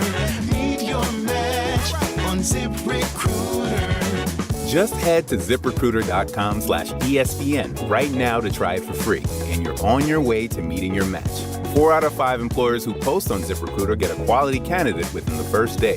So try it now. Go to ZipRecruiter.com/ESPN. Once again, that's ZipRecruiter.com/ESPN. Meet your match on ZipRecruiter. Try it free. Show your team spirit and save big only at Security Dodge during the Start Something New sales event. For a limited time, score an extra $500 off on top of all rebates and new incentives. Just for coming in and wearing your favorite team's jersey or swag. High school, college, or pro, football, basketball, hockey, and every sport in between. It's easy to win big at Security Dodge in Amityville. Visit us today or shop 24/7 at securitydodge.com. Focus Features presents the film Hamnet from director Chloe Zhao and producer Steven Spielberg and Sam Mendes. Discover the untold story behind Shakespeare's greatest masterpiece. Winner of more audience awards than any film this year, Hamnet is a monumental cinematic experience. And now it's the Critics' Choice Award winner for Best Actress, Jessie Buckley. Hamnet is the best picture of the year. Hamnet, rated PG-13, may be inappropriate for children under 13. Now playing only in theaters. What if your instincts could pay off? With Robinhood Prediction Markets, you could put your knowledge to work on the events that matter to you. Prediction Markets isn't just sports. It's the Fed rate decision, your favorite award show, and so much more beyond the playing field. Trade events with Robinhood. Visit Robinhood.com/predict. That's Robinhood.com/predict. Futures and cleared swaps trading involves significant risk and is not appropriate for everyone. Event contracts are offered by Robinhood Derivatives LLC, a registered futures commission merchant and swap firm. At City Harvest, we believe no New Yorker has to go hungry. With your help, we're on the road 365 days a year, rescuing over 77 million pounds of nutritious food and delivering it free to millions of New Yorkers, transforming surplus food into sustenance, sustainability, and smiles, rallying thousands of New Yorkers to power a network of nourishment across our city. One day, one meal, and one New Yorker at a time. That's how we feed good. Donate at cityharvest.org. This college football moment is brought to you by ServPro. College football teams have moments they recovered from and made it like it never even happened. Like on October 2nd, 1993, when the University of California faced a 30-0 halftime deficit to Oregon. Cal went on a remarkable 42-11 run in the second half to capture a 42-41 victory, one of the largest comebacks in college football history. ServPro, like it never even happened. Hey, it's Rich Eisen for Pella Windows and Doors. Sometimes teams take a time out to regroup and call the right play. When it comes to your home, Pella Windows and Doors always has the winning game plan. They do it every day, and that's why your neighbors trust them. Visit Pella.com/Eisen today. Right now, Pella Windows and Doors of New Jersey is offering buy one, get one 50% off and everyday 0% financing. Some restrictions may apply. See store for details. Offer ends January 31st, 2026.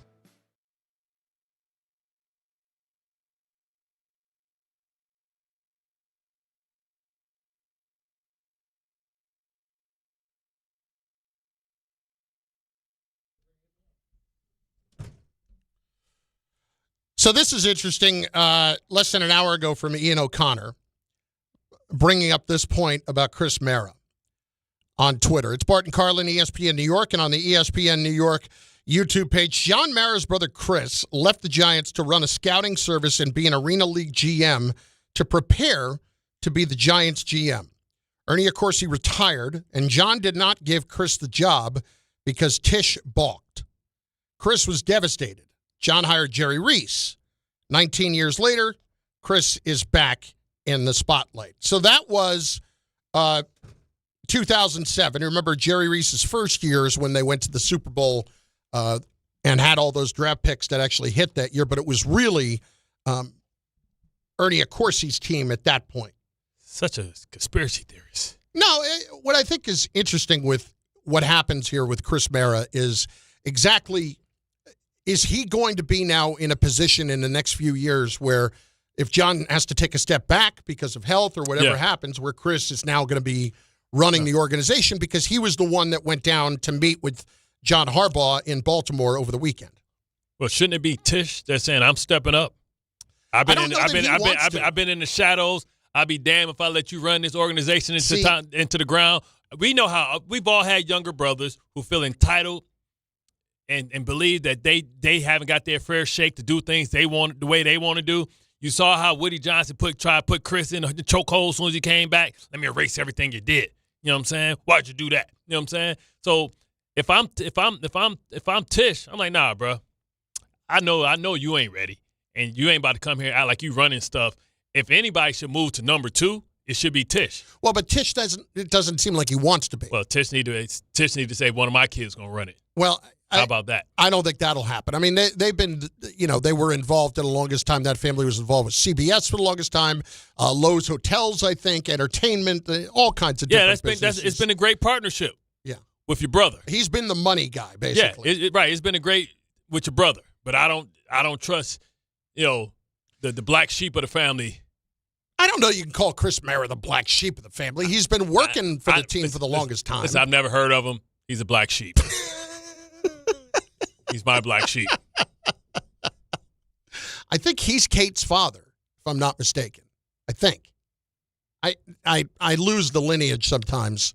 And then or maybe Rooney's father, one of the two. I'm not sure. So it's family business. Listen, we all know like that man, when I get to do it, I'm going to do it my way. You ain't about to be running rapid around here just going crazy without unchecks and balances if I'm Tisch. That's all I'm saying. You know what I'm saying? You see Tisch stepping up. So he might be Rooney Maris. Mike, you got a younger brother? Oh, okay. Mr. K didn't want to be involved in the You the only kid today. He no, he didn't have to get in. I was just asking. I didn't want him to get in. I was just talking off air. Older sister. Older sister? Right. Okay. Nicest person I've ever met. Yeah, completely the opposite of me. See, but it's perfect because you're the baby boy. So, I mean, you was sport riding. I'm the youngest too, brother. There you go. We know how it is. Mm-hmm. We have more time with the parents because they leave and we stay around and we have more intimate time because it's just us. Oh, man. Yeah, Chris Mara is Kate and Rooney Mara's father. You were the golden child. Forget the marriage. You was a golden child. That's why you turned out so great. You were an only child? When you're the only, well, if Are you listening? No. If he's the only boy. I was trying to read up My about sister, Chris Mara. I have a sister 4 years older. Oh, okay. Because I was going to say, if you were an only child, that would explain a lot more. But Mike, let's keep it real. When you're the only child and you the boy, come on, man. But you know what? My sister, unless you hate your dad, my good. sister was such an angel. But that's good though because she broke all the barriers for you when you came in. Were you the black sheep? Mine was fatigued. But he the baby boy. You the golden child. I was a good kid, but my sister is. I've never met anybody with a total absence of malice. Like she's never trying to get one over on anybody. She's not jealous of anybody. So you doubled up on the malice. Oh, yeah. And I mean, you can't believe we came from the same womb. And you got away with it because you were the baby boy. Right. Yeah, but I'm sneaky malice. Oh, that's perfect. Like, I wasn't getting arrested or anything. No, let me think about this for a second. So, like, are you one of those guys? I stood in a meeting one time after. I'll just tell you when it was. It was a full station meeting at the other place, and it was after Mike came back. Mm-hmm. And Mike got up and was talking to the station and basically accused Boomer and Gio of stabbing him in the back. And then Boomer goes up there and says, "I'll stab you in the front." So, would you rather stab somebody in the back or in the front? Like, if you're working behind the scenes to get somebody forced out or to do something like that, or would you work very much in front of the scenes of, I want him out, and I'll tell that blankety blank I want him out? No, I'll work behind the scenes, and then when it gets accomplished, then I'll say, by the way, that was me. Yeah. Look at me. You're welcome. Look at me. I did this to you. I did it. Okay. Remember when you did that to me? Right. Got your back. Yeah, exactly. And what was the But there has to have been something that would have set you off in the beginning. In other words, in order for you to have the malice, somebody would have had to have done something to you to have the malice. Oh, I don't create malice. You don't create malice. No, you respond with malice. I'm a delight. I never have doubted that. But if you try to get one over on me, or you do something behind my back, or you're trying to hurt me or anybody in my family, I mean, Jody had really bad experiences in television. Well, yeah, I mean that was really. I've never operated on your level, so I don't know what level of cutthroat there has been that you've ever had to deal with. But I can only imagine what she had to deal with in television news. I mean, the one of the big misnomers in our business is that women really take care of women. Oh, yeah, right. They are the worst to each other behind the scenes, and because women think that it's only can be one of them, right? So they understand that they don't have that many opportunities, so they hold on to them. They can be vicious, and the people played that against it. Like NBC originally hired Jody to be a threat to Katie Couric because they were kind of the same. Well, Jody was the first person ever on MSNBC. Yeah, and Katie heard it won't that smoke. The first Later Today, and with Florence Henderson. Really? Yeah. I told Jody, I said, if I knew you then, you'd still be there. Because we would have taken care of the problems. Yeah, would be, because she's not confrontational, and I am. Probably should slap a lawsuit and go back. Still statute of limitations. I told her, Bart, why don't you write this story? Because there's some people that are thought of as the sweetest people in the world. Yes. She has stories. I said, just write. She said, nobody cares. I said, yeah, no, people would care. People would care. We love that type of juice. Yeah, people would care. I mean, a book company go, yeah. A book like that would be like, they'd be all over that. Yeah. That would sell incredibly well, especially now. Yeah. I mean, if you think about it, she got to NBC without any connections. She grew up in West Virginia, didn't know anybody, and just worked. She was doing a morning show in Phoenix. And the Super Bowl was in Phoenix, and NBC was doing it. And so the head of NBC, his wife was watching the morning show, and she said, you got to hire this girl. And that's how Jody got to NBC. Wow. Purely on talent. Yeah. See? And I got a title for the book. What's that? 5 Fingers to the Face. Smack! Cold-blooded. Will you ever write a book? Oh, yeah. You're going to do it. What I'm going to do is I'm going to write and really, truly I want you to name names. I want you to name names. I want the Diddy documentary to be to pale in the shadow of what the Michael Case I'm going to have 50 Cent do it. But I'm going to write the book. Yeah. And then tell Jody, when I take my last breath, hit send. Yeah. So you want to be dead when it comes out? No, Mike. You got to see how it's received and then die. Oh, I know how it's going to be received. He just doesn't. Do you not want to deal with the repercussions of it, or you just want to know my last gasp involved really sticking it to everybody who ever stuck it to me? Right. Yeah. Yeah. I got a name for that book, So then you'll go to the grave a satisfied man. I got a name for that book too. What's that? You're welcome. I've got the name. I've had this name since I was 15. K doesn't always mean strikeout. Ooh, nice, right? I like that.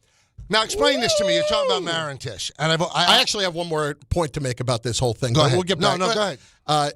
You know what I think is, and I have no evidence whatsoever. Nobody has told me anything, but you know what I'm waiting for? What's that? The Mike book. You think Mike will write a book? I do. He's kind of relevance. He's you out need of the relevance. Yeah. I could see that. I could see that he's got coming. an unbelievable career. Yeah. There's no debating that, but he should.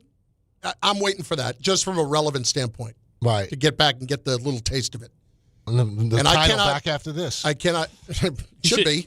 You should let Adam Sandler do a docuseries. Who's going to play It could Mike? be back after this, or it could be, let's replay Joe Torre's interview. I'll be on the LIE. All right, so with Mara and Tish. Yeah. Before they sold 10% to Julia Koch for $1 billion, they owned 50%. Right. And the reason they were put in that situation is because the other Mara hated Wellington so much, he would not sell him that 50, so he sold it to Tish. Right. And I once said to Mara, I said, how do you guys never disagree? Oh, we've never disagreed. I said, ever? Fish pace. How could you never disagree? If you want to do something and he doesn't want to do it, then who wins? Somebody has to own 51%. He says it's never been a problem. But then you told the story that Tish said he didn't want Chris as the GM. That was Ian's tweet earlier about that. So I guess they did disagree at one point, or at least, hey, listen, maybe John didn't want him as the GM either. That's too much Could've been power for part one of it, side, too. though. If the brother's the general manager and I'm half owner, you pretty much making you say that I'm running this and we're not listening to you because the general manager's going to do what he want to do. Right. And especially if he has the blessing of one half, right. Say, well, us two outweigh you. Now, you're a businessman. Julia Koch, $1 billion to her is like $5 falling out of my pocket. Why would she? There's no power in owning 10%. No, people love that. Dude, that's how Steve Bisciotti started too, though. It's good to have that as part of your portfolio, but look at the returns that comes on a return like that. Right. Who knows where football is going to be when they expand to 18 games? Then every team may go up by another $1 billion, so that's another $200 million. You know what I'm saying? But Woody Johnson once told me, whatever he bought the Jets for, I think it was like $970. Yeah. Right. And I said to him, what a great investment. He looked at me and goes, it's a terrible investment.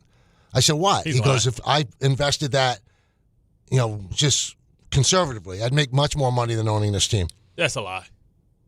I put it like this: Steve Bisciotti bought the Ravens for $600 million. Right. He put $200 million, $400 million of his own money up. I think he borrowed $200 billion. The Ravens are worth $1.5. Like, where else in 10, 20 years can you double your $1 billion? But don't you think these rich guys can do that? No, if they can do it, then they would do it. I think a lot of them have done it in different times. $1 billion to $2 billion is different from buying a team for $600 million. Right.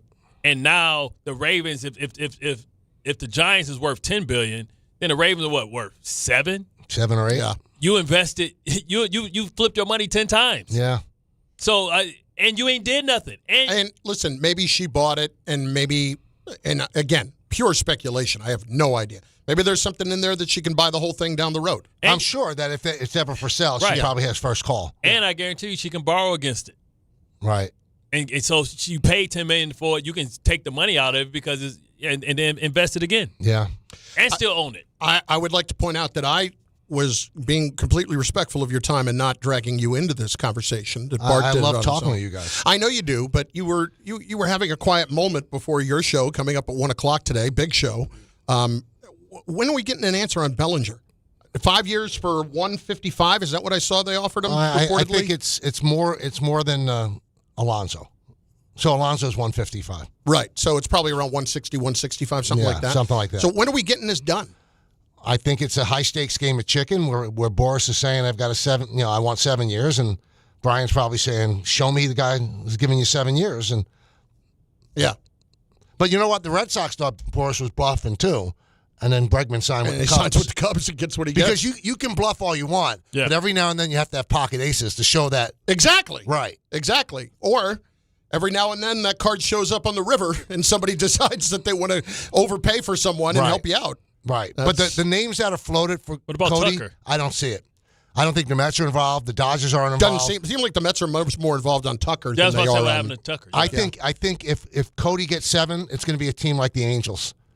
That's desperate. And do you really want to do that? And you really enjoyed your time in New York? But I said this before. You don't hire Scott Boras unless you want the most less money. Yeah. To go to a better situation. And that's not a knock on Scott Boras. No, that's just what he does. He leverages. Yeah. That's what he does. It's Bart and Carlin on ESPN New York. He's coming up at 1:00 today. He is Michael Kay. What a show. What do you got? Hey, make sure y'all look on YouTube so you can see this chiseled chin, man. It's It unbelievable. seriously. It looks like How power. much have you dropped? Like 16. I haven't lost any in the last week or so. Like you could tell a little bit. A little bit. Yeah. That's like because my eyes actually open. It always starts slow, and then it accentuates. You know what the problem is? Then it compounds. But yes, but I look at when I take pictures with people. Right. I have trouble smiling because if I smile, my eyes are shut. It's okay. But it's a all the fat. It's okay. All the fat in the face. We can get shuts the eyes. You know the trick to that? You take the clear tape and you pull it back. Like clear tape. Sure, that wouldn't show up I'm going to use your clear tape because when you lose weight, you get turkey neck. Yeah. You don't have turkey neck. Oh, sure. No, you don't. So you know I've how seen turkey neck. You don't have turkey neck. But you know how you get that? How? You got to get the thing that you chew on and bite. And so it makes your muscles in your neck. It's like the little foam square. Right. You get on there. It's, you don't want to be around when doing it because chew you on see no slobber. Like a cow chewing on a cud or whatever that thing. Yes. No, for real, because this is all muscle in your face. So that. I think I'd rather just go in for an easy surgery. Nah, you don't want it back here. You don't want to look like Wayne Newton. No, I don't want this done. Like you're saying hi. Surprise. Like what? What? Look like you're surprised. Huh? You know what I've always wondered about like these actors and actresses? Do they think that we don't notice? Yeah, I think they think. I think they think. I mean, because unless you see a picture of Kim Kardashian from like 10 years ago, you'd think she always looked like that because progressively like slow. Yeah. Because they get this done and that done. Like Khloe Kardashian looked like a whole another human. Oh, I know. Like she looked like China, the wrestler when she was like 10 years ago. Yeah, she's now all of a completely sudden, different. Like, man, you done shaved your whole chin down. Well, look at the difference if you look at 10 years ago, Kylie Jenner. Yes. To now, and she said she had no surgery She's whatsoever. lying. She got breast augmentation. She got her lips done. The only one that didn't do it is Kendall because she was a model before and she never changed her body. Which one is dating Kylie. Chalamet? Kylie. Yeah. I get the two. Dating of who? them. She's very pretty. Oh, very pretty. Oh. I get the two of them confused, Kendall and Kylie. No, one is natural and one is the billionaire. Remember, she was being on Kylie's TikTok. a billionaire. I thought they were both billionaires. No. The other one is a supermodel. Okay. She modeled. Kylie started her own business. Yeah, the makeup line. She had kids' lips exploding because she was doing the thing where they sucked their lips to make their lips bigger and people's lips was busting. She was doing That's the title of my second book, Lips Are Busting. Yeah. Busting. It's busting. Bart and Carlin, ESPN New York. Something busting. Tuesday with Don, Hahn, and Rosenberg. After a blowout loss to the Texans, could Mike Tomlin become a head coach option for the Giants? I don't see him leaving Pittsburgh today to go coach the New York Giants or the Miami Dolphins or whatever. I don't see that as an option. And who do you think has the best chance at winning the Super Bowl after Wild Card Weekend? Don, Hahn, and Rosenberg today at 3 on ESPN New York and streaming live on YouTube.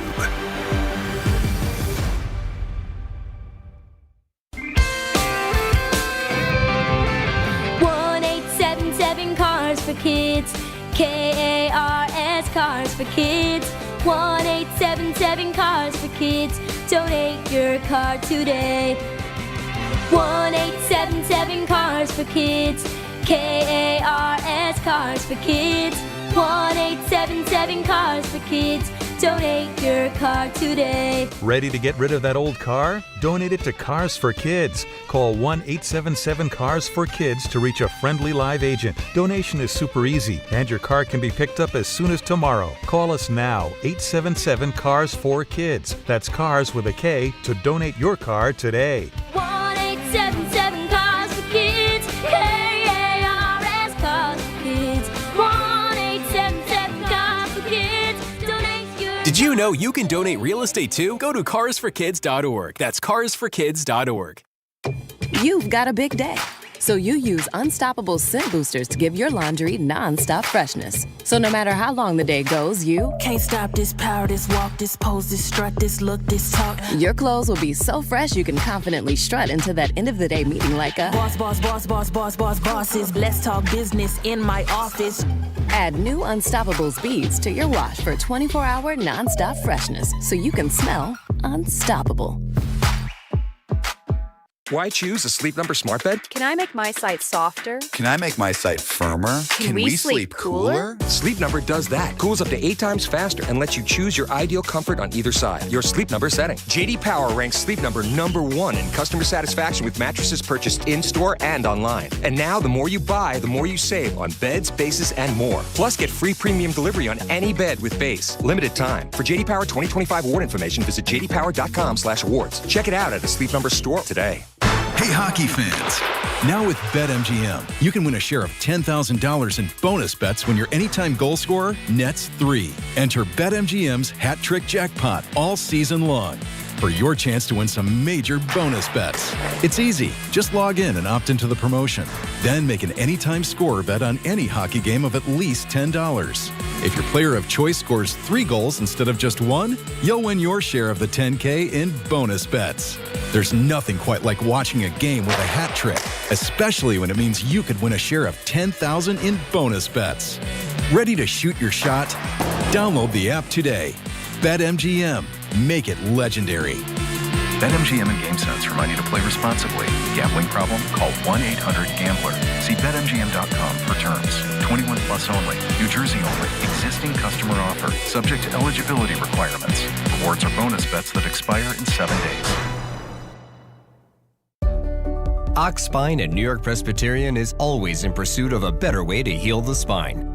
We're getting more people moving again with minimally invasive, non-surgical, and surgical treatments with innovative solutions for every back and spine condition and your unique needs. Expert spine care is available now across New York City and Westchester. Find a doctor at nyp.org/oxspine. Stay amazing. New York Presbyterian. Hey, fans! Welcome back to Fansville's Cheers and Tears. Oh. Okay, so like everybody deals with losing, right? To a rival on a last-second field goal. Whatever, it's fine. I'm totally fine. But I cope with losing with an ice-cold Dr. Pepper. Those 23 flavors are like so delicious. They totally wash away the pain of your college football team taking a big fat L. College football, it's a pepper thing. Out on the course, they're the PGA Tour's best players. But in the arena, they're prime time. And Season 2 of TGL presented by SoFi is back with lights, cameras, action. We're talking big moments, big personalities, big names in the stands, all on the big screen. Big-time matchups with shot clocks, hammer drops, timeouts, overtime, and playoffs. It's city versus city, squad versus squad. The sport just hits different under the lights. It's TGL presented by SoFi. Keep up. It's golf. Tune into every match. Only on ESPN. You live for this. The wins, the losses, the slam dunks, and the buzzer beaters. The dream that this is your team's year. Hope. It's what keeps you coming back.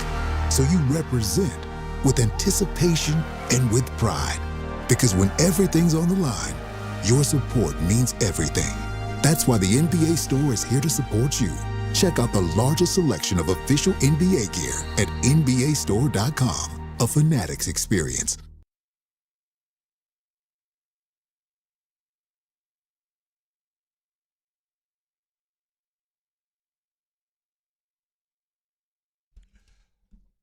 This was a clip from Ian O'Connor on with Gary Myers over the weekend about how much the Maras are involved with the head coaching hire at this point. Which clip is this? Is this which Ian clip is this? Here we go. John Mara's involvement. I have been told that he's been in meetings. Now, is it possible and maybe likely that his involvement in these meetings is a little scaled back? I'd say yes. I would say it's probably likely. Nobody has told me that, but that's the sense I get.